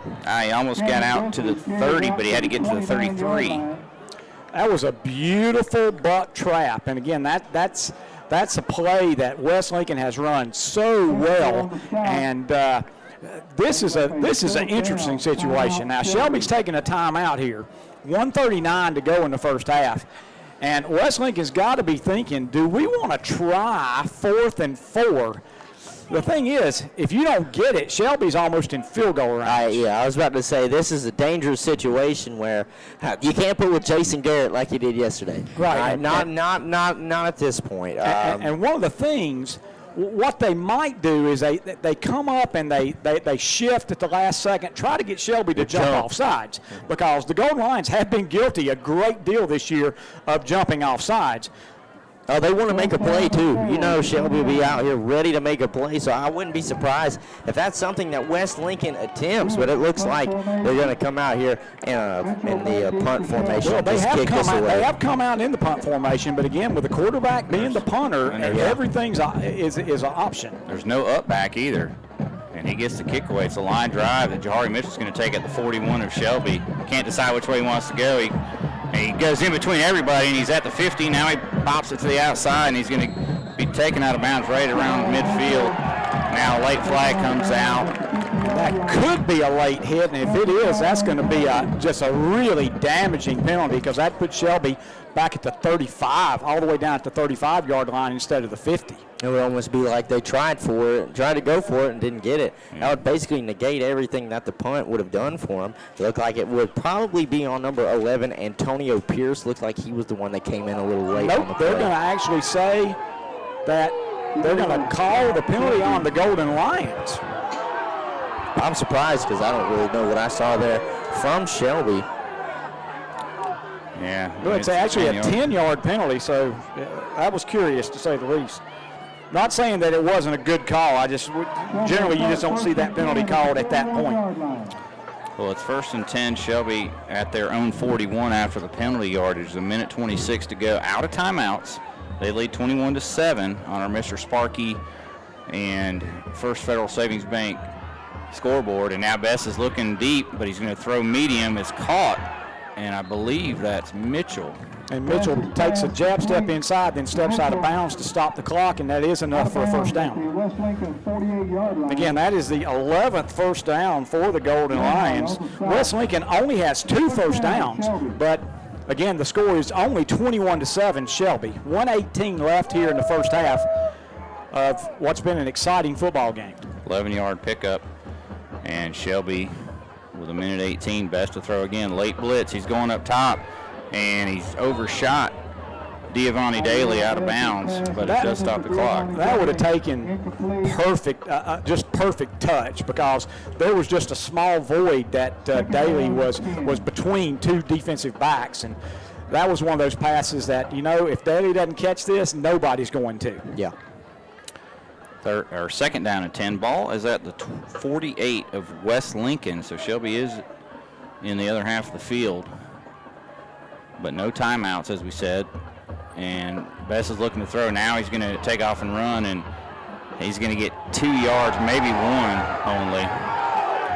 Shelby wants a late hit, as there was a little bit of contact as Bess was going down, but they're not going to get the call. It's going to be a 1 yard run and bring up basically 3rd down and 9. I think the thing that bothered Shelby coaching staff more than anything is it almost looked like it was a helmet-to-helmet hit. And this is the kind of play that if it was a college game, I think we'd be going to replay and taking a look at it. I don't think there was any intent to do anything dirty. No, it was just a helmet-to-helmet hit. Yeah, Bess was already falling down, and he was already committed to hitting him. It was no malicious intent. And now they bring the blitz, but Bess rolls away from it, throws low, intended for Daly. It's incomplete. Now 4th and 9 for Shelby with 21 seconds to go. Shelby's got a decision. Yeah, Shelby's going to run that punt team in because they're up 21-7, and there's no reason in the world to give West Lincoln the ball around midfield, because again, if Shelby does go ahead and punt this and the half ends, Shelby's going to get the opening kickoff to start the second half. And Shelby does lead 21-7, but again, it's been a good ball game. Deshaun Christopher in punt formation. Really nobody back to return, and this ball is just going to bounce until somebody downs it, and it's going to roll inside or right to the 10-yard line. So that's going to be a 38-yard punt with no return, and there's 10 seconds left, and let's see what West Lincoln wants to do way back at their 10-yard line. If I'm West Lincoln, I'm almost tempted to just take a knee and take this one to halftime, go over some of the stuff that we need to do, see what kind of adjustments we can make, and you're only down by 2 scores. It's only a 2-score game, very manageable, got a lot of football play that you've got left, so I would just not even risk it here. You also got, you had a couple of chances to get some turnovers that, Shelby was fortunate to jump on. So, those types of things bounce West Lincoln's way in the second half, and it's a brand new ball game. First down under center, and they are going to hand off, and Bridges gets a pickup of about 5 or 6. It's going to be a 6-yard gain, and that will be the last play of the first half. So we'll go into halftime. Shelby Golden Lions lead the West Lincoln Rebels by a score of 21-7 on your No Malarkey Mr. Sparky electric scoreboard, also sponsored by First Federal Savings Bank. And we'll take a 3-minute break. We'll be back with our halftime show sponsored by Carolina Trust Bank. We'll do that after this 3-minute break. Buying a home can seem like a daunting task, but it's really not with Homestar Financial. With a short phone call, we can get you pre-approved. Once pre-approved, you're free to shop for the home of your dreams. At Homestar Financial, we can tell you the price or payment range that you qualify for. Your realtor will appreciate that you took the time to get pre-approved. So call me today. Let's make buying a home a dream come true. With Homestar Financial, it's quick and easy with no surprises at closing. Call today. When it comes to a Coyote, it's time to check out West End Sales in Vail, North and South Carolina's #1 dealer. Head to West End Sales in Vail for your Coyote today. Check it out. It's time for you to get ahead of the pack and get a new Coyote from West End Sales in Vail. Ask about their 6-year unlimited hour warranty and a free loader with qualifying tractors. That's West End Sales, located at 110 North Highway 18 in Vail. Hi, I'm Rusty Wise with Mr. Sparky by Wise Electric Control. Did you know we cover the entire Charlotte market? Our Mr. Sparky electricians are everywhere to serve you from Cherryville, Kings Mountain, Gastonia to downtown Charlotte. We are your local electrician to call when you have any home or business electrical issues. If you're a Panthers fan, Knights fan, or Hornets fan, Mr. Sparky is here for you. No more malarkey. Call Mr. Sparky. There you go, Ann. Your new account is now open. Just one more little thing. Here's your card. What was that? It's my new bank. Every time I turn around, I get hit with another fee. You need to get an account at Carolina Federal Credit Union. She's right. Tired of getting hit by bank fees? Switch to Carolina Federal Credit Union today. Make those pains go away. Here's your receipt. In this moment, who has your back? Do you know the name of your insurance agent? Does your insurance agent know your name? Or would you call a 1-800 number that connects you with who? Another state? Another country? Get a local independent insurance agent with Auto Owners Insurance. Someone you can call when bad stuff happens. In this moment, get an agent who will protect you in that moment. Visit Maxwell Hamrick Insurance Agency with offices in Bowling Springs, Spindale, and Shelby. Visit the website at mbhamrickins.com. Do you know what Putnam Distributor sells? Auto parts, truck parts, stuff for all sorts of equipment, 25 brands of motor oil, hydraulic fluids, filters, batteries, even nuts and bolts, all at low, low prices. Putnam Distributors is located in downtown Patterson Springs, just 5 miles from the Shelby city limits. Go south on Highway 226 or Highway 180 and follow the signs. Putnam prices are low on everything for everybody. Call them at 704-484-9395. It's in the phone book. Or try them at PutnamDistributors.com.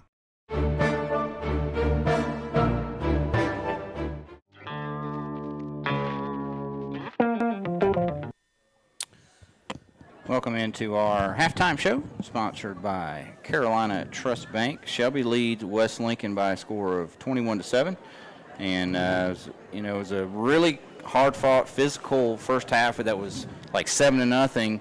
And then all of a sudden, in the last few minutes, we saw a lot of scoring, and Shelby leads 21-7.5.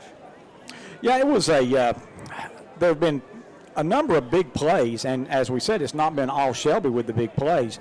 The biggest play for West Lincoln was that fantastic 65-yard run for a touchdown by Hewitt, and it was, not only was it just a great run, he took such good advantage of the one block he had downfield. He had one man downfield to make a block, and to get to that block, he had to kind of shrug his way out of what looked like a tackle.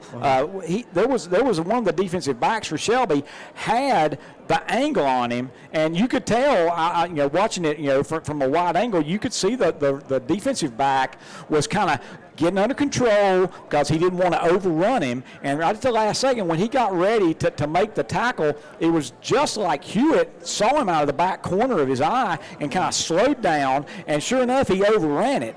Then he cut back inside and then got the block from whoever the receiver was, and then he went ahead and scored, and that was just a really nice run. Yeah, it was a great one. One of the bright spots really for West Lincoln. West Lincoln tried, of course, to run that exact same play again, but Shelby read it like a book and was all over it. West Lincoln, unfortunately, that's probably the only bright spot on the offensive side of the ball. And the defensive side of the ball, they've been able to make Shelby punt, which not a lot of teams can say they've been able to do this year, but they did make Shelby punt on one of their drives. They played the run very well on that. I think it's a plus, though, if you're West Lincoln. This is something that you can take off as, hey, we're only down 2 scores. Well, this could have been a lot worse. It could have been, and this is very similar to a year ago. In the first round, Shelby led West Lincoln at halftime 20-8. So we're 21-7 here. One was 20-8. So it's really quite similar of a game. Now here's the one surprising stat, and of course we hadn't heard Brent with the full stats, but here's my surprising stat of the night, and I told Hunter this while we were away at commercials. Shelby has held the ball for 12 minutes and 4 seconds, which means that West Lincoln has held it for 11:56, which means that Shelby is leading in time of possession. And when you consider that 2 of Shelby's touchdown drives have been 58 seconds and 59 seconds, the fact that Shelby actually leads in time of possession, that really surprises me. One thing I also want to point out as well, if you're West Lincoln and you're over here obviously in your meeting with the coaches, don't put your head down. I know the score shows that it's 21-7. This easily could be a 7-7 ball game. If West Lincoln makes the sack on Bess right here when they're down in the red zone, they had him by his ankles and he comes up, spins out of the tackle, and keeps his eyes downfield and finds the guy to his right. He makes the defensive back miss, and that's a touchdown. That could have been a big stop for them, so take one of those touchdowns away.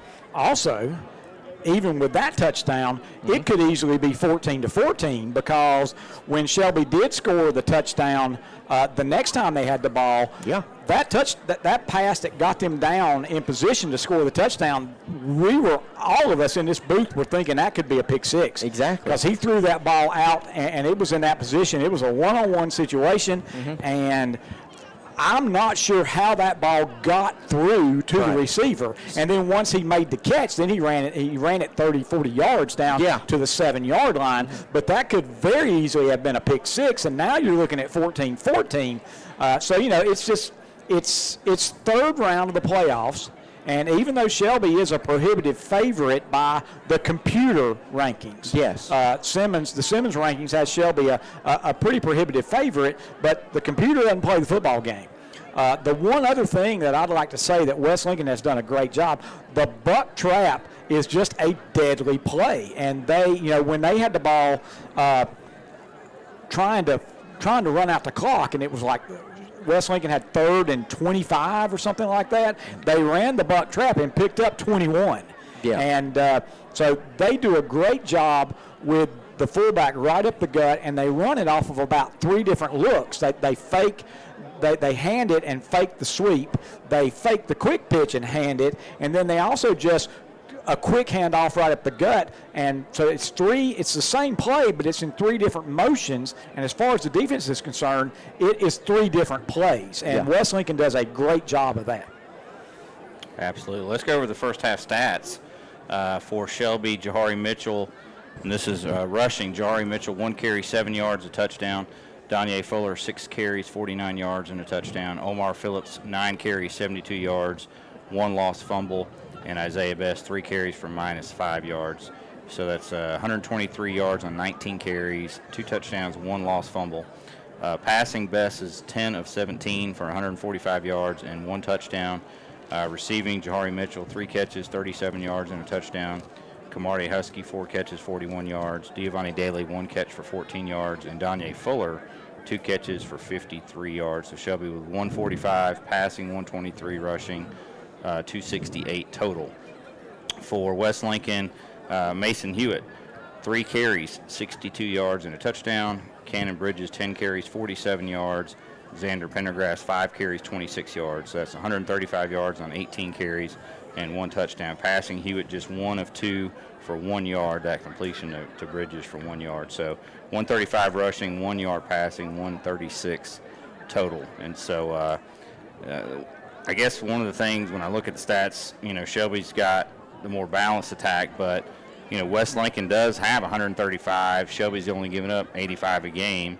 They're far below their weekly average, but they're far above what Shelby's typically allowing per game. Yeah, I think West Lincoln, just if they were to tighten up a little bit defensively, they would definitely still be in this ball game, because like we said early in the broadcast, the option style of play that they run, you're going to have those negative yards. It's really a grind them out type of offense. But you'll get that one play where everything opens up just right, and you can get 15 to 20 yards easily. We just saw a 60-plus yard run. All it took was 1 second, and there it opens up. So, but defensively, if they make those 2 big plays, this is a tie ball game. Or possibly West Lincoln could be in the lead. You never really know, but it just comes down to tightening up on the defensive side of the ball, which is easier said than done because of how balanced Shelby is. Well, and Shelby is very balanced here at halftime with 268 total yards and 120 some of that being on the ground, and that's about as balanced as you can hope for with what Shelby runs today. Let me go ahead while we got a few minutes, and let's go ahead and I'll give you the Okies Tire recap of the first half. With 4:36 left in the first quarter, Donye Fuller had a 7-yard touchdown run. Caden Shealy's point after, and it was Shelby 7, West Lincoln nothing. With 3:27 left in the second quarter, Jahari Mitchell had a 19-yard touchdown pass from Isaiah Best. Shealy's point after made it 14-0 Shelby. And then immediately, West Lincoln answered with 3:03 left in the second quarter. Mason Hewitt, a 65-yard touchdown run. Alex Gutierrez, I was having a hard time reading my writing. Alex Gutierrez, point after, made it Shelby 14, West Lincoln 7. And then again, just as quickly, with 2:04 left in the first half, Jahari Mitchell had a 7-yard touchdown run. Shealy's point after, and the score at halftime is Shelby 21, West Lincoln 7. Shelby has 11 first downs. That's 11 All Care Insurance and Shelby first downs in the first half. West Lincoln only has 2 West End Sales of Vale first downs, but they had the 65-yard touchdown, which is not a first down, and then they had that really nice 20-some-yard run, but they had 25 to go, which could have been a first down. So the Golden Lions have done a pretty good job of keeping West Lincoln under control, with the exception of that one big run by Hewitt. Absolutely. One thing we did not do at the pregame, we'll do it when we come back. We'll take a 2-minute break. We'll come back. We'll do our players to watch for the second half, and we'll do that after this quick break. Buy from the originator, not the imitator. Before you buy your next set of tires, check around and compare, and you'll find the best prices at Okies Tire and Recap in Shelby. With name brands like Goodyear, Mastercraft, Michelin, Yokohama, Firestone, GT Radio, Dura, and more. Plus, Okies has used tires too, and road service is available, and they'll rotate and balance your tires for the lifetime of your tire. Okies Tire and Recapping, 800 West Warren Street in Shelby, Cleveland County's hometown dealer for over 39 years. Every morning is different for everybody. Nate gets up for the early shift, while Brad is just getting home from the night shift. Pam runs a PR and a 5K, while Drew runs late to work. Beth proposes a road trip to her boyfriend, while Mark proposes to his girlfriend. Luckily, there's a McDonald's for every morning. Start your morning with a rich, smooth, and freshly brewed McCafe coffee. And now, get any size for just $1 at McDonald's. Limited time offer. Price of participation may vary. A la carte only. In this moment, who has your back? Do you know the name of your insurance agent? Does your insurance agent know your name? Or would you call a 1-800 number that connects you with who? Another state? Another country? Get a local independent insurance agent with Auto Owners Insurance. Someone you can call when bad stuff happens. In this moment, get an agent who will protect you in that moment. Visit Maxwell Hamrick Insurance Agency with offices in Bowling Springs, Spindale, and Shelby. Visit the website at mbhamrickins.com. There you go, Ann. Your new account is now open. Just one more little thing. Here's your card. What was that? It's my new bank. Every time I turn around, I get hit with another fee. You need to get an account at Carolina Federal Credit Union. She's right. Tired of getting hit by bank fees? Switch to Carolina Federal Credit Union today. Make those pains go away. Here's your receipt.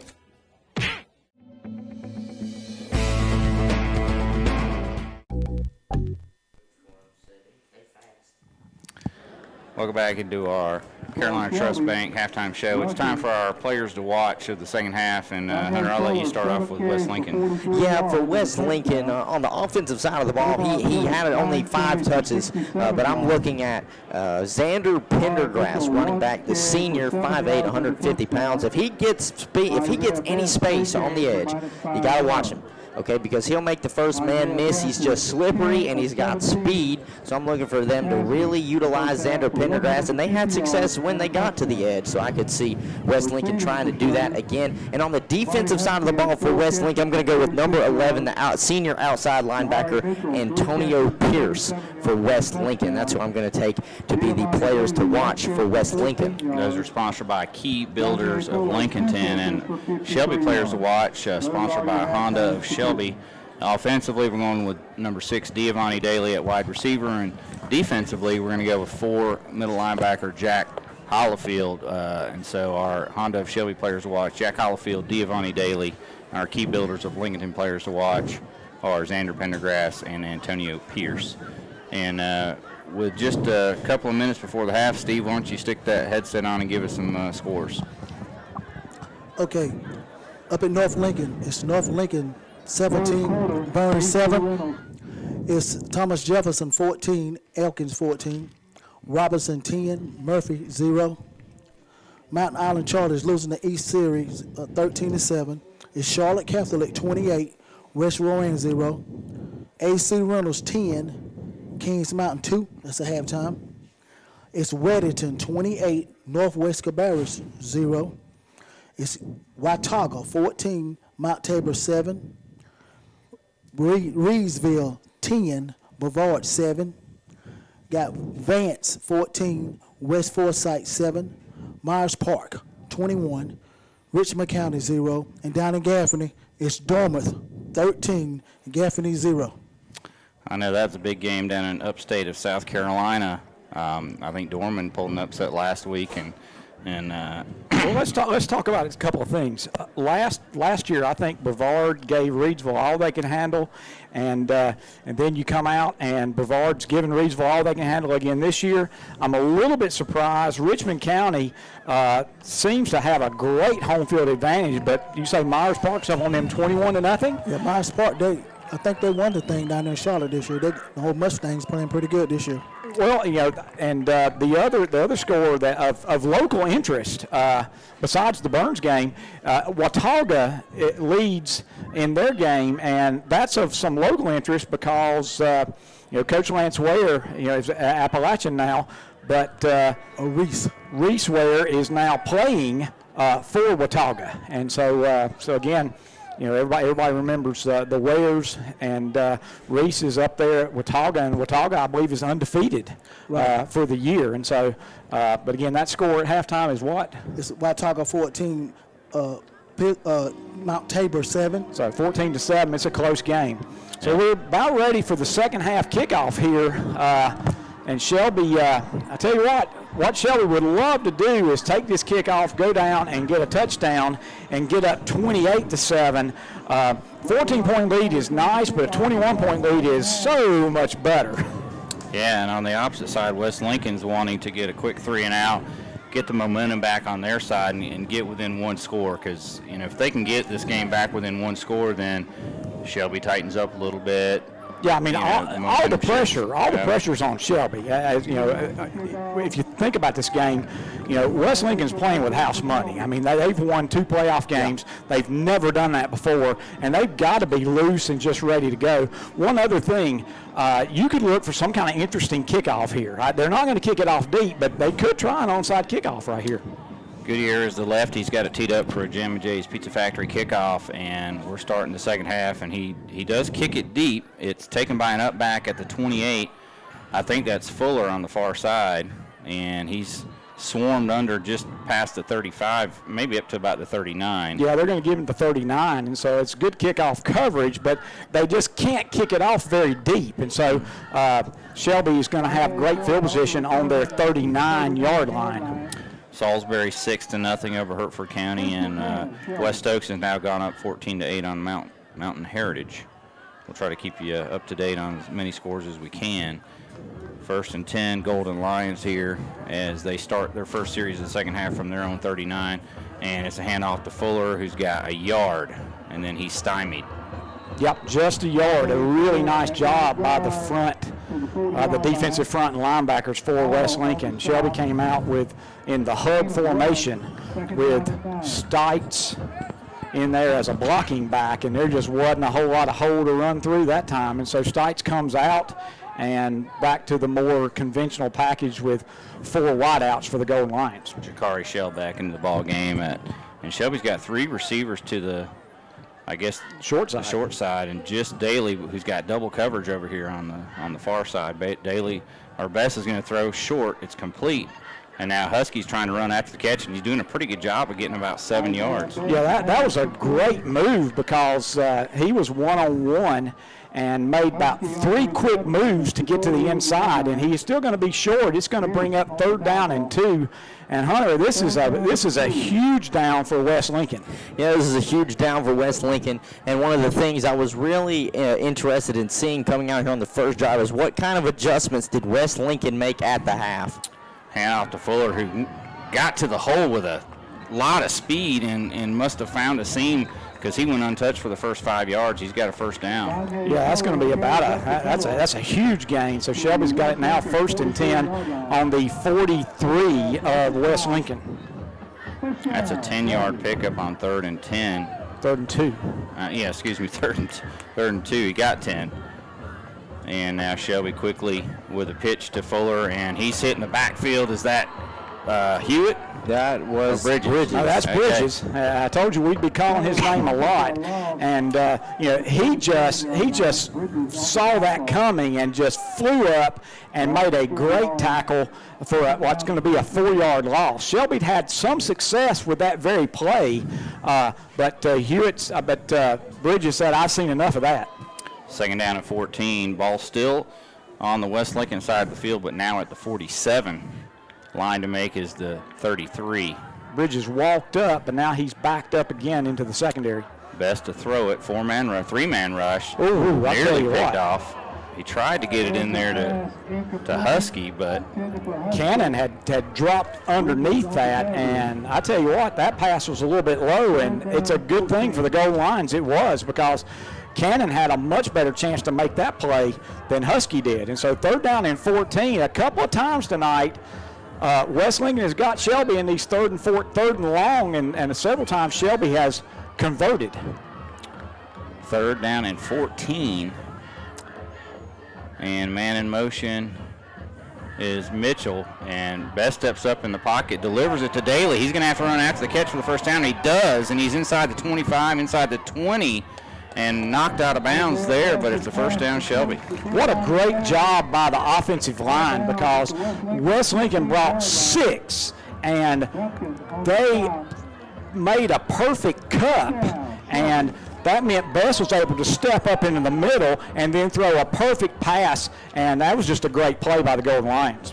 Picked up 32 yards in an all-carry insurance services 1st down. Shelby's got 1st and 10 from the 15 of West Lincoln.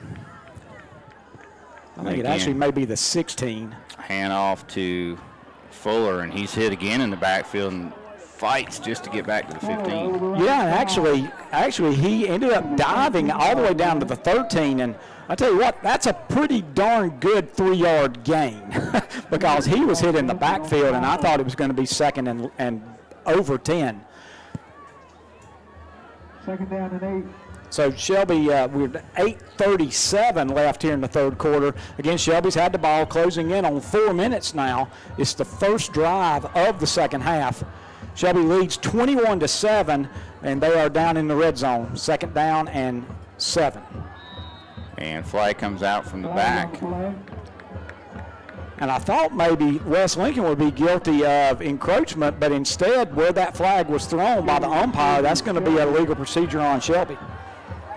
2nd down and about 13 now after the penalties marked off. 18-yard line.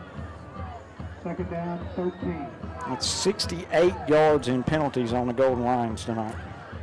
So this is big defensive stance here for West Lincoln. They got to try to keep Shelby from getting much further here, if at all possible. Best to throw. He looks over the middle. He's got a man. It's complete inside the 5, and he's dragging tacklers towards the goal line, and still on his feet. They blow the play dead. Is that Shell?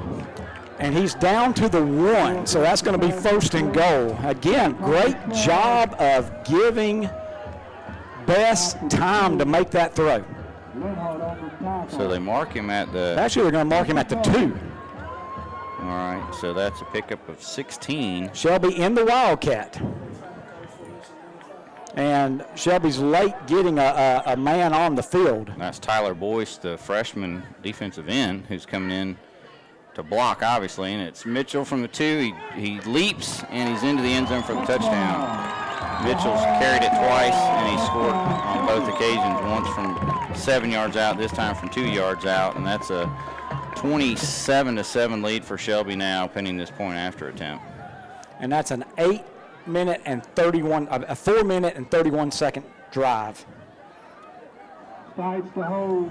Caden Sheely for the conversion. Sheely on for the point after. Holds good by Stites, and the kick is up, and it's good. 28-7, Shelby back after this. In this moment, who has your back? Do you know the name of your insurance agent? Does your insurance agent know your name? Or would you call the 1-800 number that connects you with who? Another state, another country. Get a local independent insurance agent with Auto Owners Insurance, someone you can call when bad stuff happens. In this moment, get an agent who will protect you in that moment. Visit Maxwell Hamrick Insurance Agency with offices in Bowling Springs, Spindale, and Shelby. Visit the website at mbhamrickins.com. There you go, Ann. Your new account is now open. Just one more little thing. Here's your card. What was that? It's my new bank. Every time I turn around, I get hit with another fee. You need to get an account at Carolina Federal Credit Union. She's right. Tired of getting hit by bank fees? Switch to Carolina Federal Credit Union today. Make those pains go away. Here's your receipt.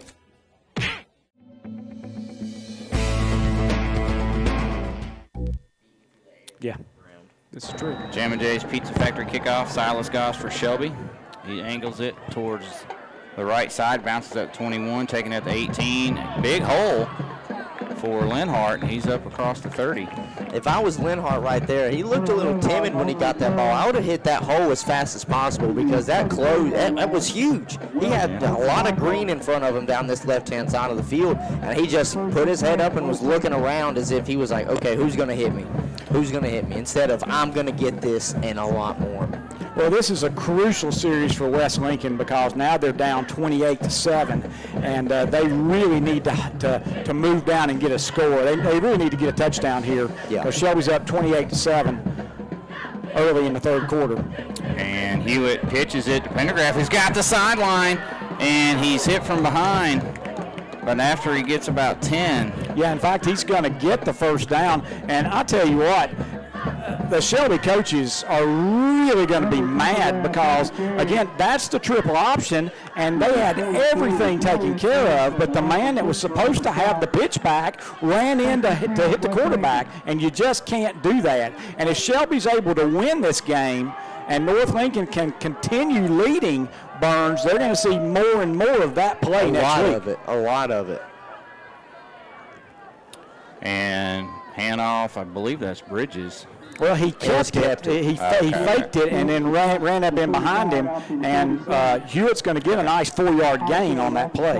Hewitt and Bridges both ran into each other right there, so I thought maybe it was a mishap on the handoff, but if that was designed, then what you got me fooled. You got me fooled. Yeah, obviously. It wasn't. I can guarantee you it wasn't designed. Yeah. But it was almost like the fullback thought it was a midline play, and the quarterback thought it was the true triple option off the guard. Whatever, Hewitt did a great job of getting what he could.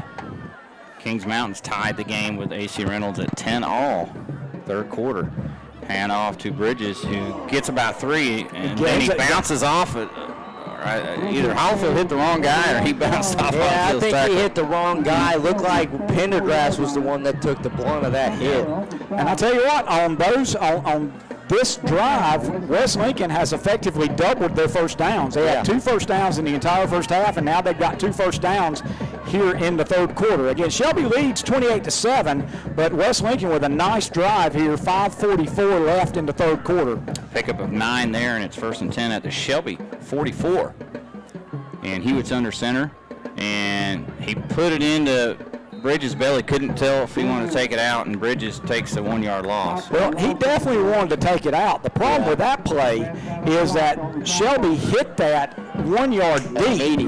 And when you're in that situation and the fullback's not sure whether he has the ball or not and he's being hit, his tendency is to really grab on that football because you don't want to put it on the ground. I felt like a broken record if I say this again, and I said it all year when I was watching West Lincoln. You've got to be able to throw the ball a little bit more. This is a perfect situation. Hand off to Pendergraft, and there's Jack Hollifield again at the line of scrimmage. And you're right, Hunter. They've only thrown it twice tonight. And they're 1 for 2. Yep. 1 for 2, and I think you've thrown it 2 times too less. You've got these situations where you don't want to become predictable, and right now they've become predictable. And that's just playing right into Shelby, because Shelby has got all the speed in the world. If they want to keep trying to hit the edge, Shelby's got the speed where you might get 5 or 6 yards, but there's no guarantee you're getting the first down. At least if you go with the play action, it's going to open up your run game a little bit more. I know that's what you want to do, so try and open it up a little bit more, because as we've seen back-to-back plays, Shelby's just putting 4 in the box and saying, I'm getting you, man. And now Hewitt keeps it, he pitches it, but there's nowhere to go for Pendergrass. He's hit for a 2 or 3 yard loss by Hollifield and company. And that time Shelby played that about perfectly. Yeah, that was perfectly played, and I thought that West Lincoln was in 4-down territory, but by having losses on the last 2 plays, 4th and 13 may be just a little too much to try to pick up. But again, when you've got the quarterback as your punter, and look at the difference in this formation, they've got a split end. You got to keep in mind that they could throw that ball to him, but they are going to punt it. It's a really good punt that lands. Yeah, it's a great punt. About the 14 and gets out of bounds. Let's see where they mark it. Looks like he's going to put it right there at the 14. It nearly hit on the hash mark there. That's a 33-yard punt, and the coaching staff for West Lincoln really upset because they thought there should be a holding penalty on one of the Shelby up men, but they did not get that call. Shelby takes over at their 14, 3:26 to go third quarter. Shelby 28, West Lincoln 7. And Shelby with the football. And the ball gets out of the hands of Isaiah Best, and he's got to fall on it back at the 4. I think they're going to be really generous and give him the 5. But, sometimes you just got to get on the football, and he did a great job. If you've never been in that situation, you may not understand how difficult it is.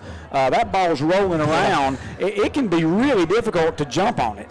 And so now 2nd down and 19 on the 5. Yeah, the ball bounces funny, and you got to get it because there's defenders coming. They tried to throw the slant to Mitchell. And it was thrown to him. Was that Mitchell or was that? Yeah, that's Mitchell, and he just didn't catch it. And Mitchell was going to get out to about the 15-yard line, and so boom, boom, boom, real quickly. Shelby's now looking at 3rd and 19 from their 5-yard line. I don't know if you don't run it up the gut with big number 9. Just make sure he hangs on. They've had a lot of success doing that. They've had a lot of success, so it would not surprise me just to get them back from being so backed up. They are going to throw it. It's a quick out. Mitchell's got it now. He's trying to do stuff after the catch, and he is.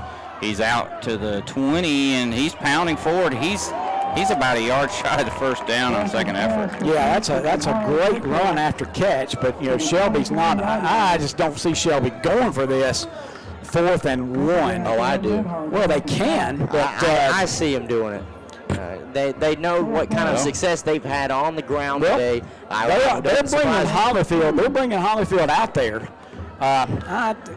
This is great if it works, but this can be a big momentum switch if you don't get this.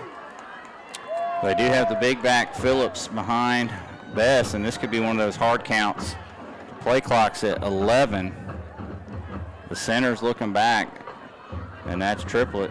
And Shelby again looks to the sideline. 4 seconds. Timeout, Shelby. We'll take it as well back after this 30-second break. Who are you? You're not a goat. Oh, you say you feel like a goat since you didn't buy your car from Renato Auto Mall in Shelby. And now you're putting up with a bunch of bull. Don't be like my friend here. You get no bull at Renato Honda and Renato Kia at Renato Auto Mall in Shelby. 4423 East Dixon Boulevard. Don't let another dealer get your goat. Hi, I'm Diane Ledbetter with Remax Foothills Living, and it's possible I helped you buy or sell your home in the last 34 years.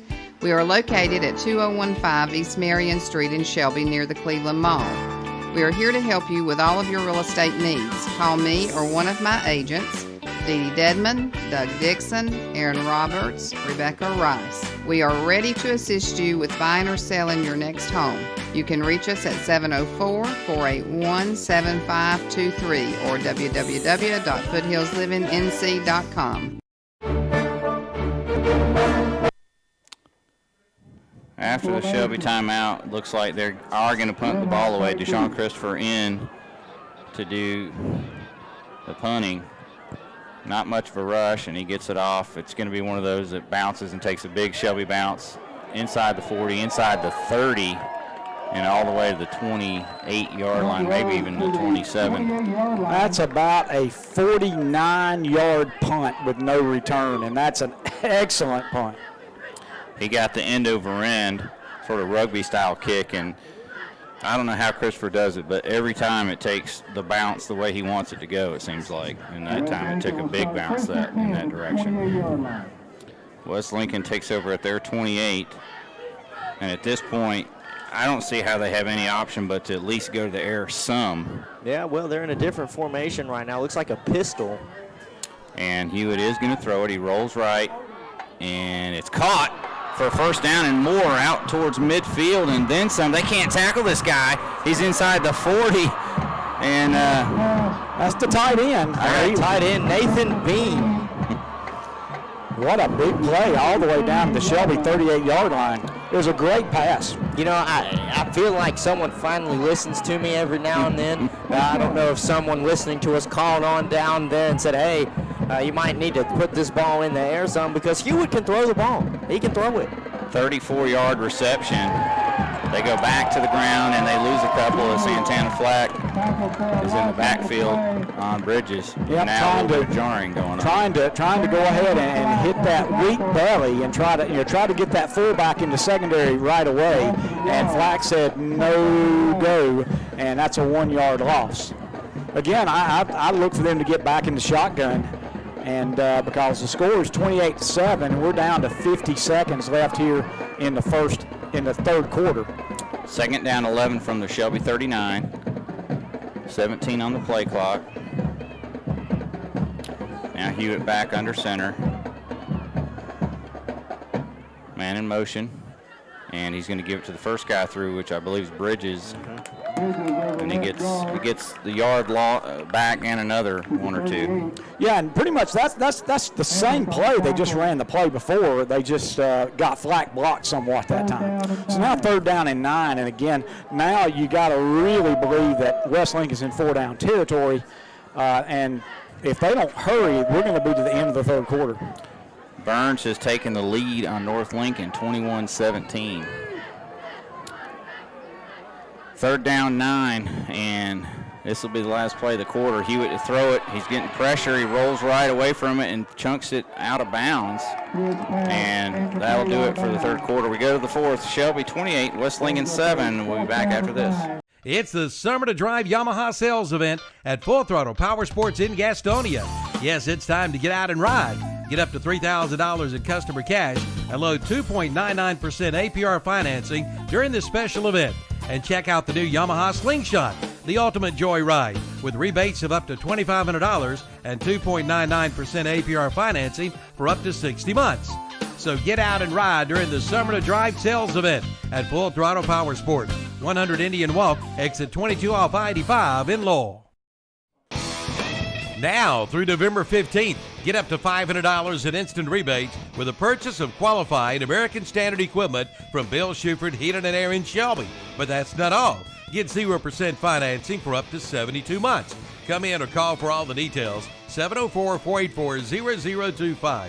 Again, up to $500 in instant rebates on qualified American Standard equipment and special 0% financing for up to 72 months. Bill Shuford Heating and Air, 213 Camel Street in Shelby. Online at BillShufordHVAC.com.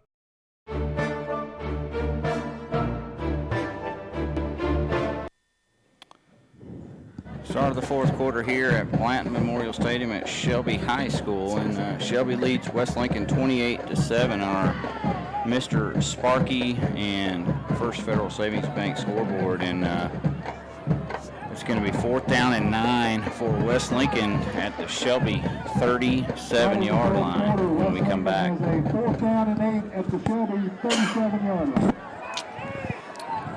And looks like West Lincoln is set up to go for it here. Yeah, you almost have to at this situation. You're down by 21. Shelby, I think, is going to take a timeout. They probably weren't prepared for West Lincoln to come out here and go for it. Timeout, Golden Lions. We'll take it too. Back after this.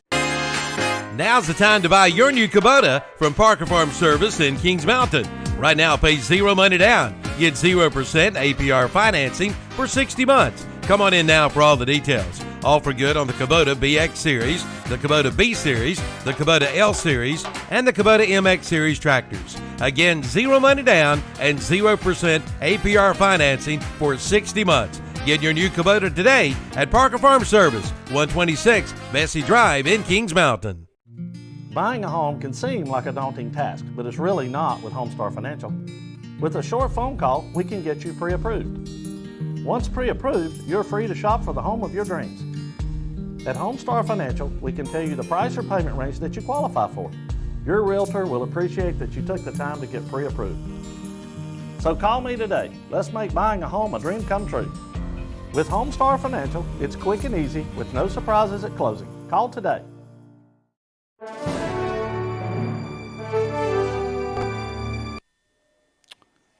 Fourth down and 9, Rebels. They're going to go for it, and it's Hewitt rolling out. He pitches it to Pendergrass. He's got the outside. Can Shelby get to him? And they do. They stop him shy of the first down. He picks up about 4. You know, you had to go for it if you were West Lincoln. You face a pretty big deficit of 21 points. To me, though, again, it's just one of these things where I think play calling really is going to start getting in the way of West Lincoln. I know that's been your bread and butter. You want to keep it on the ground as much, which you've seen. You had a huge gain out of the play action. Actually, was it even a play action? Was it a straight throw out of the pistol formation? It was just a straight throw. Straight throw out of the pistol formation to the tight end. So if I'm West Lincoln, if I can get some good stops on defense, I try and go back through the air.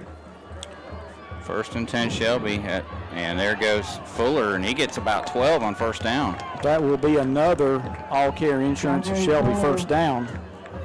And that is the 15th first down for the Golden Lions tonight. And that's actually a gain of 13 for Fuller, who's had a really good second half. We haven't seen Phillips in the game since he did something to his ankle there in the first half. I was waiting for this. West Lincoln has decided to bring out the 4 defensive linemen. I got an injured West Lincoln player over on the West Lincoln sideline. So here we are. There's 11 minutes and 30 seconds left here in the fourth quarter. Shelby leads West Lincoln 28-7. Scores: Charlotte Catholic 42, West Rowan 7, Southern Nash 59, Terry Sanford 21.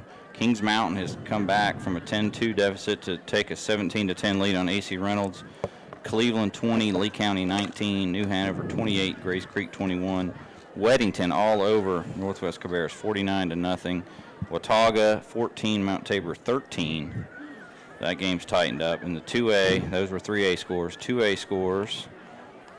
It still Burns 21, North Lincoln 7. 21-17, Burns over North Lincoln. West Stokes 22, Mountain Heritage 14. Salisbury 6, Hertford County nothing. Reedsville 10, Brevard 7. Randleman 28, South Granville 7, Clinton 35, West Craven 14, and Northeastern 21, Southwest Edgecombe 12. Again here, Shelby 28, West Lincoln 7. But Cleveland County, other teams, Burns leads North Lincoln, and Kings Mountain now leads AC Reynolds, but those games are both one-score games in the third quarter. So Shelby does have it 1st and 10 on their 47-yard line with 11:30 left here in the fourth quarter. Shelby leads 28-7. And hand off to Fuller. He bounces it outside, and he's still on his feet. He's inside the 50, or to the West Lincoln side of the 50 and out of bounds. It's going to be down to about the West Lincoln 47, so that's a gain of 6. So that's going to be 2nd down and 4. Shelby very content to try to, bleed some clock here because they've got all the points they need, and they're very, very happy to just go ahead and run some clock, get some more yardage on the ground. Husky late coming out because they put Phillips in and going with a 2-back set, and Phillips is going to be the lead blocker for Fuller, who's taken down in the backfield for a loss, but it's a horse collar. And number 73, and I won't call his name, that's Harley Scronce. He did a great job of coming from the backside to make that tackle, and it was just unfortunate for him that he got him in that area that they're going to call a horse collar. Yeah. Because again, I'm having a hard time. I can't overemphasize what a great play it was. Oh, yeah, it was a great play. He came from the backside A-gap, and generally there is no way that he's going to be able to make that play, but he reached out and grabbed what he could. And again, it was just unfortunate for him that he got the horse collar. Pass complete to Daly out in the flat. He's got a one-on-one tackle with Hewitt, but he gets about 8. Bring up 2nd and 2. They mark off a 15-yard penalty. It was a 6-yard loss. That's how good the tackle was by Schrantz. But the problem was they tacked on the 15-yard penalty. So that's going to be 2nd down and 2 for the Golden Lions. We're down to 10 minutes and 6 seconds left here in the fourth quarter. Shelby driving, and they would love to take a few more minutes off and get another touchdown, and that would pretty much put an end to the game as far as any chance for West Lincoln to come back. 2nd down to just Daly's 3rd catch of the ball game, and now Fuller runs for the first down and more. He's inside the 20 and down to the 15, and now Fuller piling on some yardage. And now West Lincoln's making the move again. After the timeout, they went back to their 3 defensive linemen, bringing in the 2 others, making a substitution for one of the outside linebackers. So here they go now with a 4-man front. I thought that's something they should have been doing from the beginning, and basically telling Shelby, hey, if you're going to beat us, you better do it through the air.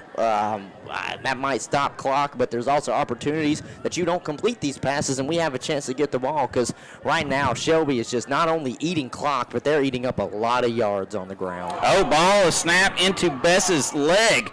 Bounces off his leg and towards the line of scrimmage, and I believe Shelby. Hollifield got on it, and that is just pure luck, because Bess is looking over to sideline, has no idea the ball was going to be snapped, and it hit him in the kneecap and bounded forward. And so I guess we're going to have to give Hollifield for a 1-yard gain on the play. And there goes Fuller around the left side. He's inside the 10, inside the 5, and he's going to go all the way in for the touchdown. There was a great block that sprung him for the last 5 yards, and that block was by number 3, Camardi Husky. And how long was that run? 14. 14-yard run by Donye Fuller. And Shelby goes up 34-7, pending this point after attempt by Sheely. Tries to hold Caden Sheely to attempt the extra point. Nick Stice to hold. Spencer Triplett on the snap. Those 2 are good. He pulls it left, and it's good, though. It sneaks through, and Shelby leads 35-7. We'll be back after this timeout. Who are you? You're not a goat. Oh, you say you feel like a goat since you didn't buy your car from Renato Auto Mall in Shelby. And now you're putting up with a bunch of bull. Don't be like my friend here. You get no bull at Renato Honda and Renato Kia at Renato Auto Mall in Shelby. 4423 East Dixon Boulevard. Don't let another dealer get your goat. When it comes to a coyote, it's time to check out West End Sales in Vail, North and South Carolina's #1 dealer. Head to West End Sales in Vail for your coyote today. Check it out. It's time for you to get ahead of the pack and get a new coyote from West End Sales in Vail. Ask about their 6-year unlimited hour warranty and a free loader with qualifying tractors. That's West End Sales, located at 110 North Highway 18 in Vail. The game plays right here. Maxwell Hamrick Insurance touchdown. That was a 14-yard run by Donye Fuller. Shelby leads 35-7 on our scoreboard. And it's a kickoff, Jam & J Pizza Factory kickoff by Alex Niblack. Down to about the 13. Pendergrass out across the 25, out across the 30. He's still on his feet. He's running hard. The flag comes out as he gets to about the 34. A second flag comes out at the end of the run. Something at the end of the run, but it looks like it's probably going to be a holding against West Lincoln. And I look down there, Bridges had a hold of one of the Shelby defenders. And I mean, he just had him wrapped up. It could be a couple of different penalties. We'll see. Hold on West Lincoln. And I guess that's all they called. So that'll back up all the way to about the 18. Yeah, the penalty was assessed at the 28. So what was a nice return, West Lincoln back in the back inside their 20, 1st and 10 on their 18-yard line now. Shelby again leads 35-7 with 8:33 remaining here in the 4th quarter. West Lincoln in the wing T, and it's going to be the weak belly, and that's going to be a gain of about 3 yards. Well, it looks like West Lincoln is not going to change up what they've been doing this whole game. I mean, you're facing a 28-point deficit now. I guess it's not time to have any sense of urgency. You can go ahead and bleed the clock a little bit. I think that's what frustrates me the most with West Lincoln, is because you have such a good ball team. But I feel like when they get so one-dimensional, it really limits yourself against a team like Shelby. You saw you had a lot of success through the air on your one play on the last drive. Why not try it again? And now Hewitt's going to roll and do a jump pass out towards the sideline, diving attempt, but I believe out of bounds. I think it was going to be out of bounds regardless if he caught it. Well, one of the things about it, if West Lincoln does go full, we're going to throw it now. Shelby's going to bring a lot of pressure. Yeah. And the one thing that, West Lincoln, when you don't do a lot of pass blocking, then suddenly you get in that situation where you've got to throw the ball, and then you can start seeing these really interesting blitz and stunts that you don't generally see, in the course of a game. But so they tried to throw it that time, and again, great pressure put on the quarterback, so it's going to be 3rd and 7. Double wing, Pendergrass in motion, and counter to Bridges, and he's wrapped up immediately. Yes, that's the buck trap off that counter motion. And was that Flack in there again, or was that somebody else? Yeah, it was 95 Flack. Yeah, big Mr. Flack has said that play's just not going to work here in the second half, and that's going to bring up 4th down and a long 7, maybe 8. And it looks like West Lincoln is going to trot on their punt team. Yeah, I think this is a smart move. My West Lincoln definitely bring the punt team out here. You don't want to give Shelby this close a field position. Yeah, and Shelby has nobody back, and so that ball is just going to land at about the 42, and it's going to take a nice West Lincoln bounce, and that's going to be the best punt of the night for West Lincoln. 32-yard line. That's actually about a 40-yard punt. Yeah. Really nice punt. We got 6 minutes and 46 seconds left here in the 4th quarter. Shelby with a lead 35-7 over West Lincoln. And if you're Shelby right here, the question is, do you keep your foot on the pedal, try to score one more time, or do you just, if you have a big hole, run a little bit, get at least the 1st down, and just fall right down? Get where you just bleed clock at this point. They have they're in the Wildcat, so that'll tell you what they're thinking right here. Mm-hmm. Jahari Mitchell, he's going to run the option. He's going to keep it. He reverses field. He's at the 35-40. He bounces to the outside. He's at the 50, 40.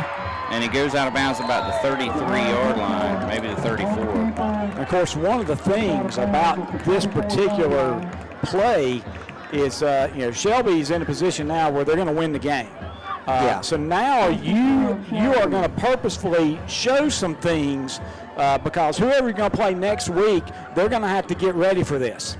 And, they're just saying, hey, just keep in mind that we've got Jahari Mitchell, and he can make really exciting things happen, in the Wildcat formation. Well, he picked up 34 yards, and now It's Best back in. He throws it complete to Daly in the flat. He's inside the 15, inside the 10, breaks a tackle, and he's going to go all the way for the touchdown. And so 34-yard touchdown pass to Giovanni Daly. I guess that answers my question on whether or not they're going to keep their foot on the pedal or just eat some clock up. And, well, looks like they're not taking their foot off the pedal just yet. They've crossed the 40 mark. And was that Daly or Husky? I thought it was Daly. And how far was that? 30? It was 34 yards. 34 yards? I just couldn't tell who it was now that they came off the field right next to each other. I guess it was Daly. Starts the hold. Caden Shealy to 10. Shealy on for the point after. Kicks up. Really good height on that one. It's good. 42-7. Golden Lions back after this. Pegram Insurance Services in Shelby is now All Care Insurance Services, and they invite you to see their newly remodeled office and talk with them about your insurance needs. If that's too far away from you, they have an All Care Insurance location in both Gastonia and Belmont areas. All Care Insurance has strived to be the best by providing quality insurance coverage with great commitment to customer service. Whether you need coverage for your home, auto, business, life, or something more, their experienced agents are there to help you. Visit one of their convenient locations, 220 West Dixon Boulevard in Shelby, 4515 Wilkinson Boulevard in Gastonia, and 7005 Suite E Wilkinson Boulevard in Belmont. That's All Care Insurance Services. Don't get buried in debt this fall. Basic Finance in Shelby has the cash you need. Drop by their office and see them soon. They'll have you jumping for joy. Maybe you need cash for a new mower, a new car, or home improvement. Basic Finance in Shelby has the cash you need. Just call 704-481-0111 or drop by their office at 306 East Dixon Boulevard in Shelby. Again, get approval today. Call 704-481-0111 for Basic Finance Company. Remember, golf on Saturday, church on Sunday. Time for our Jim and Jay's Pizza Factory kickoff. Again, it's Alex Niblack in to do the honors for the Golden Lions. Kicks off deep, high, taking it to 14 by Pendergrass.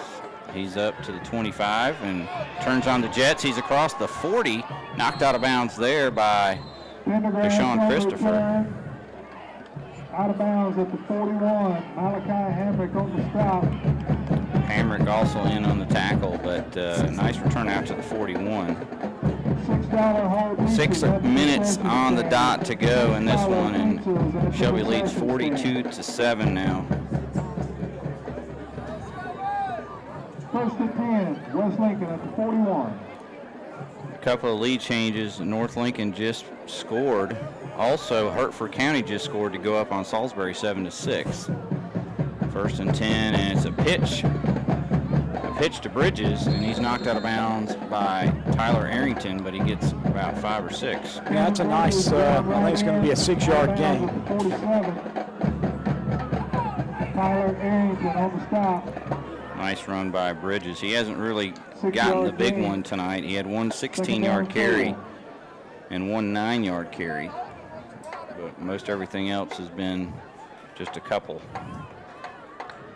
Pendergrass has had a couple of big runs as well, but no really long ones. And this time it's a pitch to Bridges to the left, and he meets Jack Hollifield about 2 yards shy of the first down. So it's going to be 3rd down and 2. The ball's just shy of midfield. Again, there's 5 minutes and 10 seconds remaining in this ball game. Shelby leads 42-7. Bridges is a senior, and he's going to end his career, Hunter, well over the 2,000-yard mark, and he's got nothing to hang his hat on. Oh, absolutely. He's got nothing to hang his head on. He's played hard all season. It's just an unfortunate way to go out. Now he breaks a first down run inside he's the playing Shelby. hard, though. he's got to fight in He said, if this is going to be my last ride, I'm going to go out swinging. Yeah, that's a nice run. So it is a first down for West Lincoln. They're down to the 45 of Shelby. Clock is still running. We're 4:37 remaining in the game. Again, Shelby leads 42-7.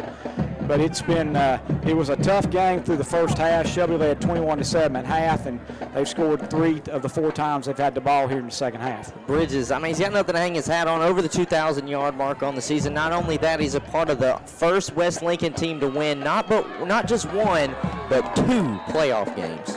Well, that time Shelby did a great job of shutting down the outside, and you got to think Bridges has got to be tired.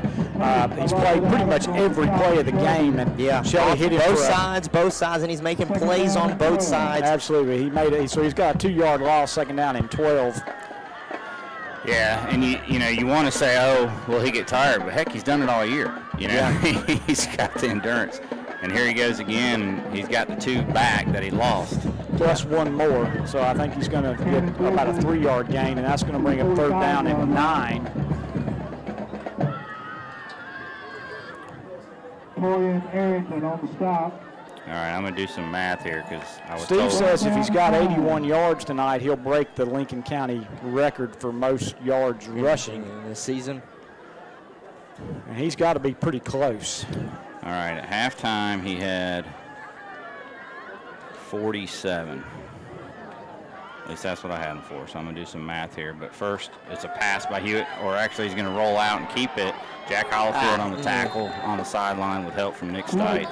Now, I'll tell you what, Hewitt, he rolled out, and he was so committed to the run, but if that was a nice little bootleg, and if he looked over to his far left, all that green grass, Pendergrass and Bridges were both staring back at him wide open. Now, I don't know if he's got the arm strength to make that kind of throw from far hash to the far side of the field, but he had 2 of them wide open.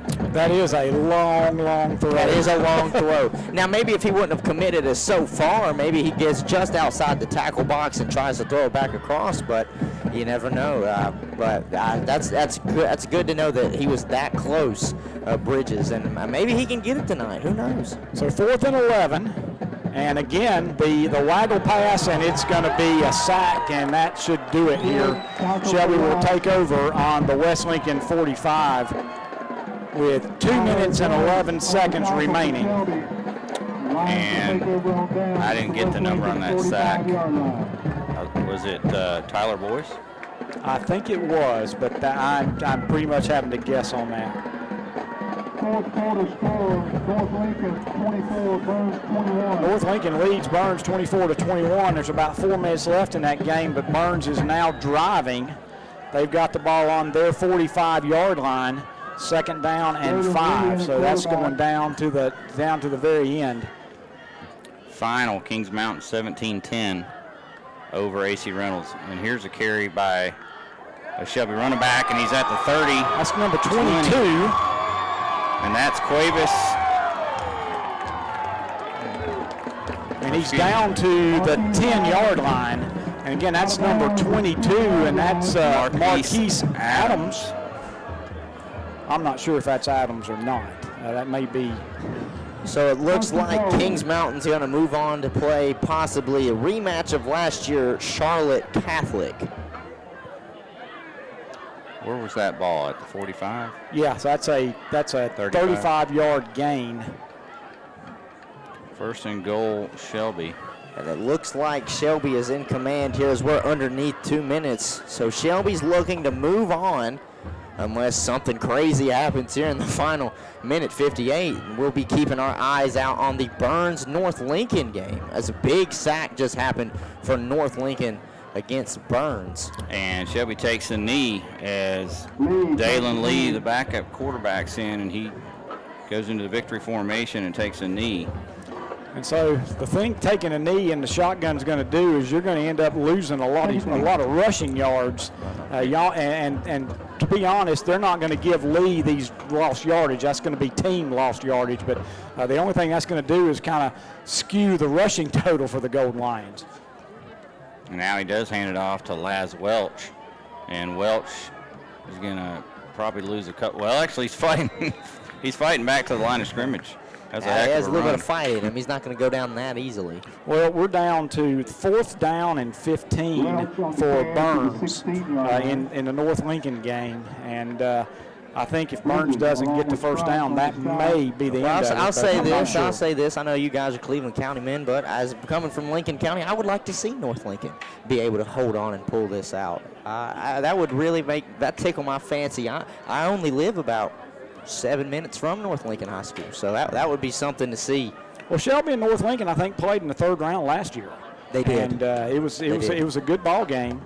And I know that North Lincoln would love to get a chance, number 1 versus number 2, as far as the seeds are concerned. But then Burns would also love to get a chance to get revenge on that Golden Lion victory. Yes. And that will be the last play of the game.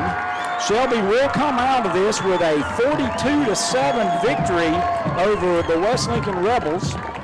And Brent, should we go to commercial and come back and let everybody know what happened? Absolutely. Shelby wins 42-7. We'll take a 3-minute break. We'll come back with our stadium post-game show. We do that after this break. You are A-plus approved for your back-to-school loan from Basic Finance in Shelby. Come in now and get your back-to-school cash at Basic Finance in Shelby. Yep, it's time to stock up on school supplies, and Basic Finance Company in Shelby has the cash you need. Just call 704-481-0111 or drop by their office at 306-2 East Dixon Boulevard in Shelby. They are behind you with the money you need. And remember, with Basic Finance Company in Shelby, it's golf on Saturday, church on Sunday. 100 years of anything means a lot. And at Honda Motorcycles of Shelby, you'll find over 100 years of combined motorcycle experience. So they must be doing something right. If you're in the market for a new bike, trike, or four-wheeler or ATV, see the folks you can depend on for sales, service, and parts. That's Honda Motorcycles of Shelby, with over 100 years of combined motorcycle experience. Honda Motorcycles of Shelby, 4402 East Dixon Boulevard in Shelby. When it comes to flooring, there's only one name to know. Willis Flooring Shop at 2247 Kings Road, Shelby, across from Carolina Auto Glass. Specializing in flooring of all types, tile, hardwood, LVT, and carpet galore. Stop today and see their beautiful showroom. Willis Flooring also carry granite and quartz countertops, and professional installation is available. Call Greg at Willis Flooring, 980-404-0065. Hours are Monday through Friday, 8:30 to 5:30. Willis Flooring Shop, Shelby, proud to support Shelby Golden Lion football. The kickoff sales event is underway at S&R Auto Sales in Shelby. The selection is absolutely unbelievable. No matter what you're looking for, you'll find it at S&R Auto Sales in Shelby. See their selection of trucks, vans, and SUVs, plus Mercedes, BMWs, Hondas, Cadillacs, Chevrolets, Nissans, Ford, and more. They have a vehicle for every need, and financing is available. Check them out at S&R Auto Sales, 417 South Post Road in Shelby. Become one of their satisfied customers today. Only at srautosales.com. Going on now, the Echo National Sales Event at Shelby Hardware. Coming out for great deals, like an Echo CS 400 18-inch chainsaw. Buy now for $299 and get a free carrying case and a free chain. But that's not all. Save big on the Echo Electric Lithium Blower, model CPLV 58 for only $229.99. Don't miss it, the Echo National Sales Event going on right now at Shelby Hardware, 506 South Lafayette Street in Shelby. For a good night's sleep, head to Hendrick Appliance and Mattress Center in Shelby. Visit their showroom featuring Sealy and Tempur-Pedic mattresses. From twin to twin XL, from full to queen, and from king to California king. There's one that will help you feel completely rested when the sun comes up tomorrow morning. Ask about special summer sale-down pricing now. Relax and rest comfortable tonight with a new Sealy or Tempur-Pedic mattress from Hendrick Appliance and Mattress Center, 1241 East Dixon Boulevard in Shelby. Online at hendrickappliance.com.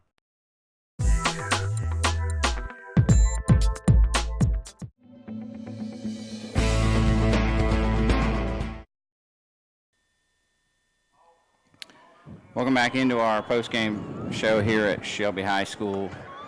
Post-game show sponsored by Homestar Financial of Shelby. Final score, Shelby 42 and West Lincoln 7. West Lincoln season ends at 10-4. Their first two ever postseason wins, and Shelby moves on and improves to 12-1 on the season. Great win for the Golden Lions, and I think one of the real keys was at the end of the first half, they had 63 yards in penalties and only had 5-yard penalties for the rest of the game. Absolutely. It was, Shelby really played much better in the second half. It was the first half where West Lincoln had the chance, I would say, to stay in the game, keep it even and put some pressure on Shelby, and they had a couple of big chances that just got away from them. Yeah, this game was really Shelby's from the beginning. It was big opportunities missed, unfortunately, for West Lincoln. West Lincoln, they came out, obviously had opportunities on the defensive side of the ball in the first half. If only they were able to execute, it would have been a very close game, if not tied at 7 apiece. But Shelby came out in the second half, flexed their muscles a little bit, showed that we can do it from the ground and also through the air, and West Lincoln just was unable to recover after that. Yeah, and I guess you could say maybe even that opening drive of the second half when Shelby went up 28-7, you could just see that, West Lincoln was going to have a tough time overcoming a 3-touchdown score. Yeah, and it was one of those things. I think that, unfortunately, this was just one of those days where the matchup wasn't quite what West Lincoln was hoping it was going to be. The defensive side of the ball for Shelby, some would say, is just as strong as their offense. West Lincoln loves to keep the ball on the ground, and Shelby was just able to penetrate all night, getting back into the backfield, stopping the run 1 or 2 yards before they even got to the line of scrimmage. And then, West Lincoln had a little bit of success when they were able to get the ball to Pendergrass or sometimes running Hewitt or Bridges to the edge. But then Shelby eventually was like, hey, they're having a little bit of success here. Let's make a little bit of an adjustment. Let's play up tighter on the edges, so it makes it just a little bit more difficult. They did have the big play, West Lincoln, through the air, but you would have loved to have seen it a little bit more than the 3 times that we saw them throw the ball tonight. Well, I will tell you the one stat that really shows, that can really show you how this game ended. We knew that West Lincoln wanted to grind out and hold on to the football and make it a shorter game. Yeah. Shelby ended up holding the ball for 25 minutes and 24 seconds, which means that West Lincoln only had it for 22 and a half minutes. So Shelby out-possessed West Lincoln. Which offensively, like scheme-wise, you wouldn't think that would be the case. Right. The way that West Lincoln likes to run the ball, grind it down, just inch by inch, foot by foot, putting the ball on the ground and just working for those yards. Meanwhile, where Shelby is one of the more explosive offenses in the state, then they can score at will, whether it's through the air or on the ground, big chunk plays. They hit the home run ball more than any other team I've really seen. So I think just today, unfortunately, matchup-wise, did not go the way that West Lincoln probably would have hoped. It did not, for sure. And, guys, Burns is apparently going to attempt about a 29-yard field goal. Oh, man. They got down. There's 12.1 seconds remaining, and Pryor got them down to 1st and goal on the 5, and then they had 2 straight plays that lost yardage. Pryor lost back to the 10, and then Cameron, the quarterback, took the ball and lost an additional yard, and North Lincoln has just taken a timeout to freeze the kicker. Of course, by doing this, Burns might come out and go for it on 4th and goal. So you never know. You just never can tell. Yeah, and it just shows you, though, that Burns obviously has got a lot of faith in their kicking game. If they're saying, hey, we're going to put the game in your hands, we think we can go to overtime and win this ball game. We've had a little bit of success so far on this drive. Why not ride this momentum? Well, they're out of timeouts, and so to stop the clock, they had to clock it on 3rd and goal, and so that makes it 4th and goal from the 11, and you just kind of have to think that, or maybe from the 12, and that's why Burns is going to have to. Looks like they lined up to begin with in field goal formation, yeah, they've trotted the field goal team back on again, and it's from the right hash. I'm not sure if North Lincoln still has another timeout. I'm not sure either.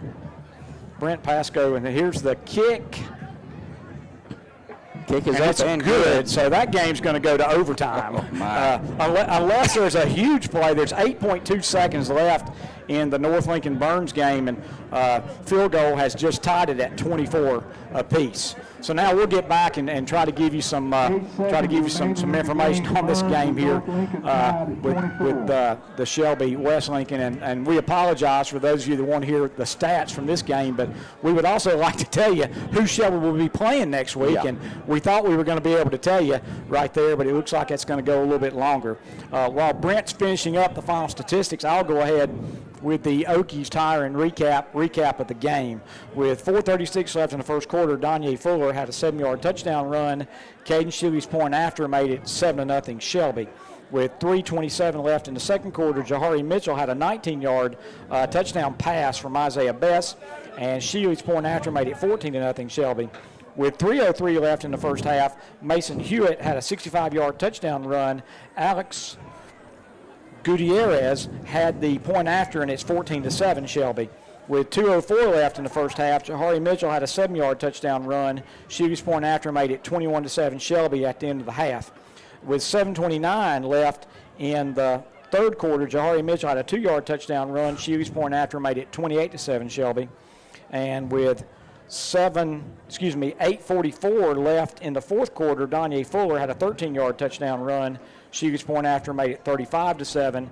And then with 6:10 left in the game, Dealani Daly had a 34-yard pass from Bess. Shelby's point after made it 42-7, and that is the final.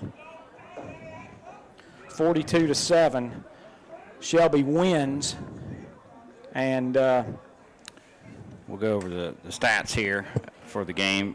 For Shelby, Jahari Mitchell, 3 carries, 43 yards, 2 touchdowns. Donye Fuller, 15 carries, 100 yards, 2 touchdowns. Omar Phillips, 9 carries, 72 yards.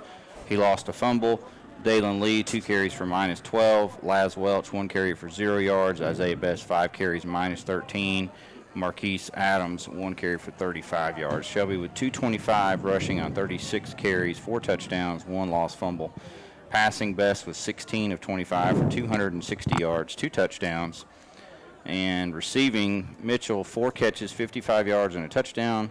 Husky, 5 catches, 48 yards. Daly, 4 catches, 88 yards and a touchdown. Fuller, 2 catches, 53 yards. And Shell, 1 catch for 16 yards. Shelby, 260 passing, 225 rushing, 485 total for West Lincoln.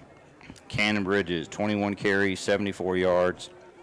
Mason Hewitt, 6 carries, 55 yards and a touchdown. And Xander Pendergrass, 9 carries, 37 yards. So that's 166 yards and a touchdown on 36 carries. Hewitt was 2 of 5 for 35 yards.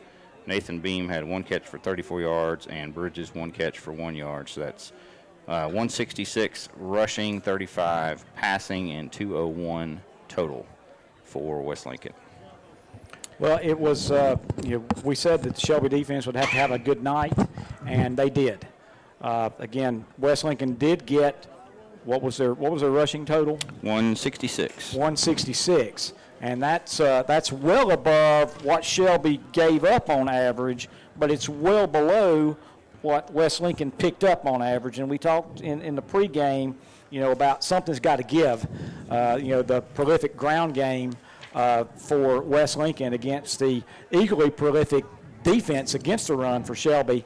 And again, going into this game, Shelby on average was giving up 83.5 yards rushing.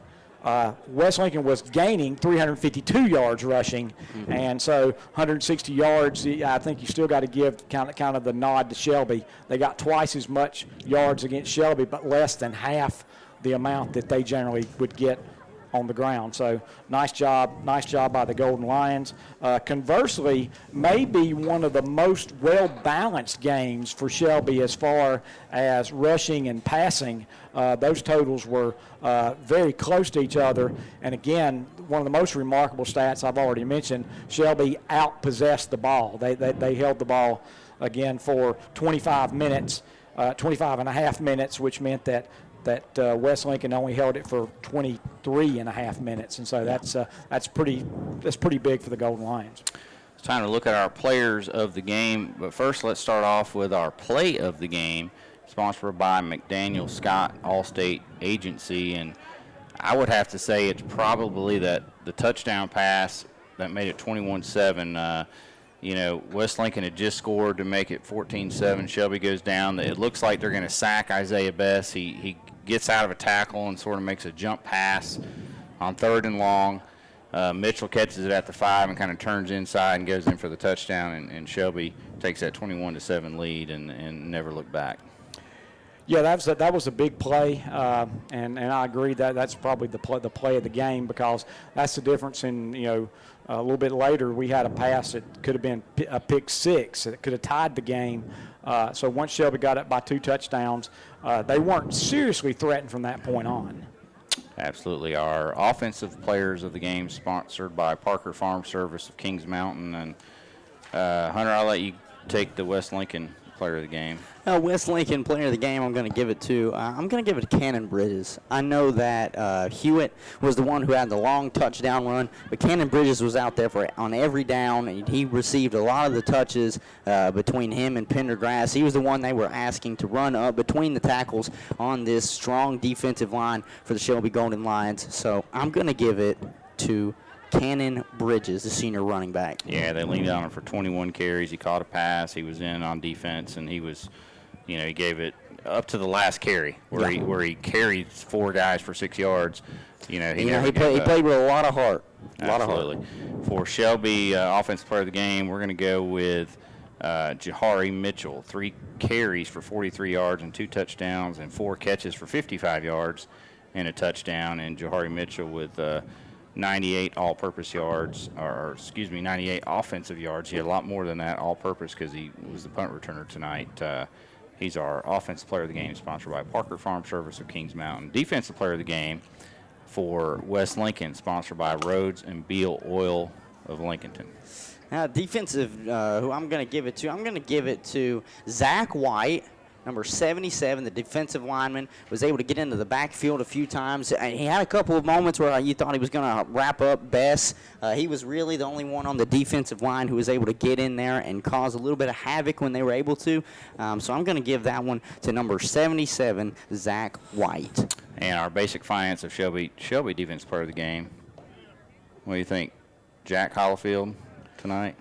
Jack was the focus of the defense. What they did was they were playing Jack at about 6 to 7 yards deep, and his job was to try to basically mirror the fullback. And we know, Cannon Bridges is the big man as far as the ground game's concerned.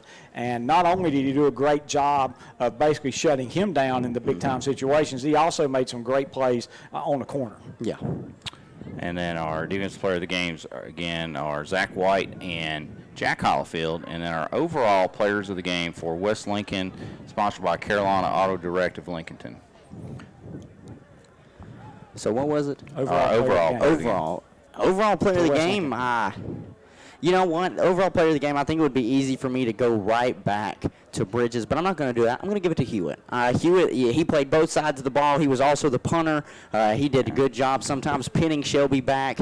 He played good out of the safety position on the defensive side of the ball, and he did get the touchdown that they needed, and he had no turnovers, which is very good.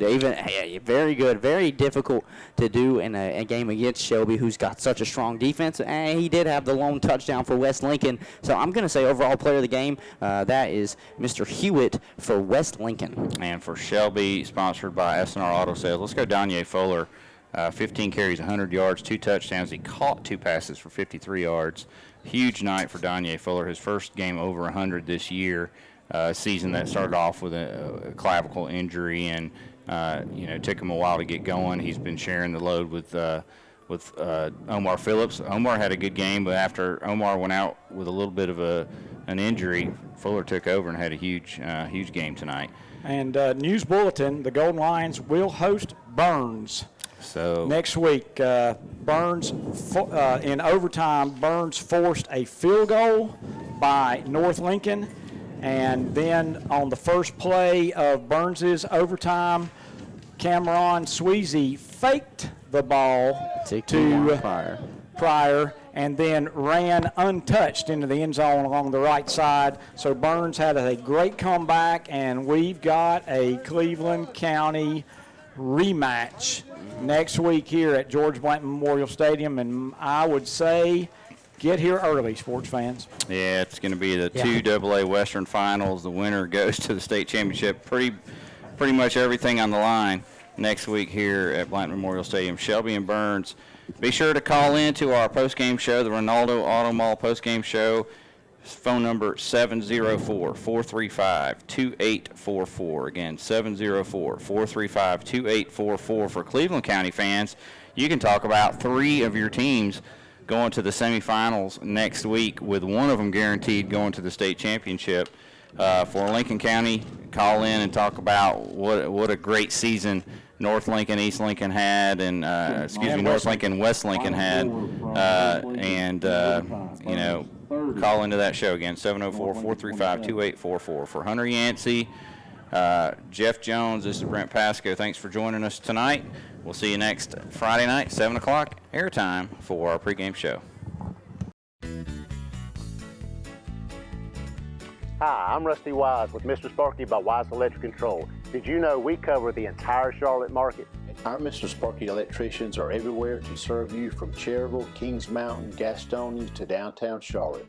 We are your local electrician to call when you have any home or business electrical issues. If you're a Panthers fan, Knights fan, or Hornets fan, Mr. Sparky is here for you. No more malarkey. Call Mr. Sparky. It's the Summer to Drive Yamaha sales event at Full Throttle Power Sports in Gastonia. Yes, it's time to get out and ride. Get up to $3,000 in customer cash and load 2.99% APR financing during this special event. And check out the new Yamaha Slingshot, the ultimate joy ride, with rebates of up to $2,500 and 2.99% APR financing for up to 60 months. So get out and ride during the Summer to Drive sales event at Full Throttle Power Sports, 100 Indian Walk, exit 22 off I-85 in Lowell.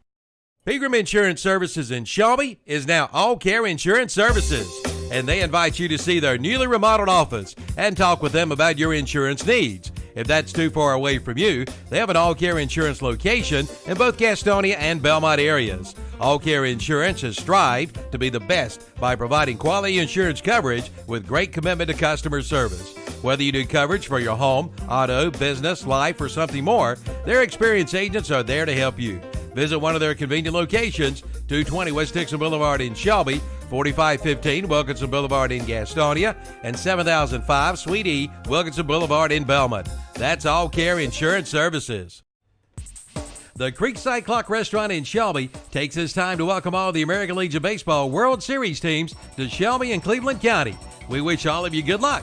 Check out their specials like ribeye or New York Strip USDA Choice Angus 10-ounce steak. Hand cut daily and served at your choice of one side and Texas toast. Get 2 for $22. And enjoy their Saturday morning breakfast buffet from 8 till 11 a.m. And their weekend buffet, Friday and Saturday 5 to 8, Sundays 11 to 2. It's all you can eat at the Creekside Clock Restaurant, 1025 Kaiser Street, right off Highway 74 East in Shelby.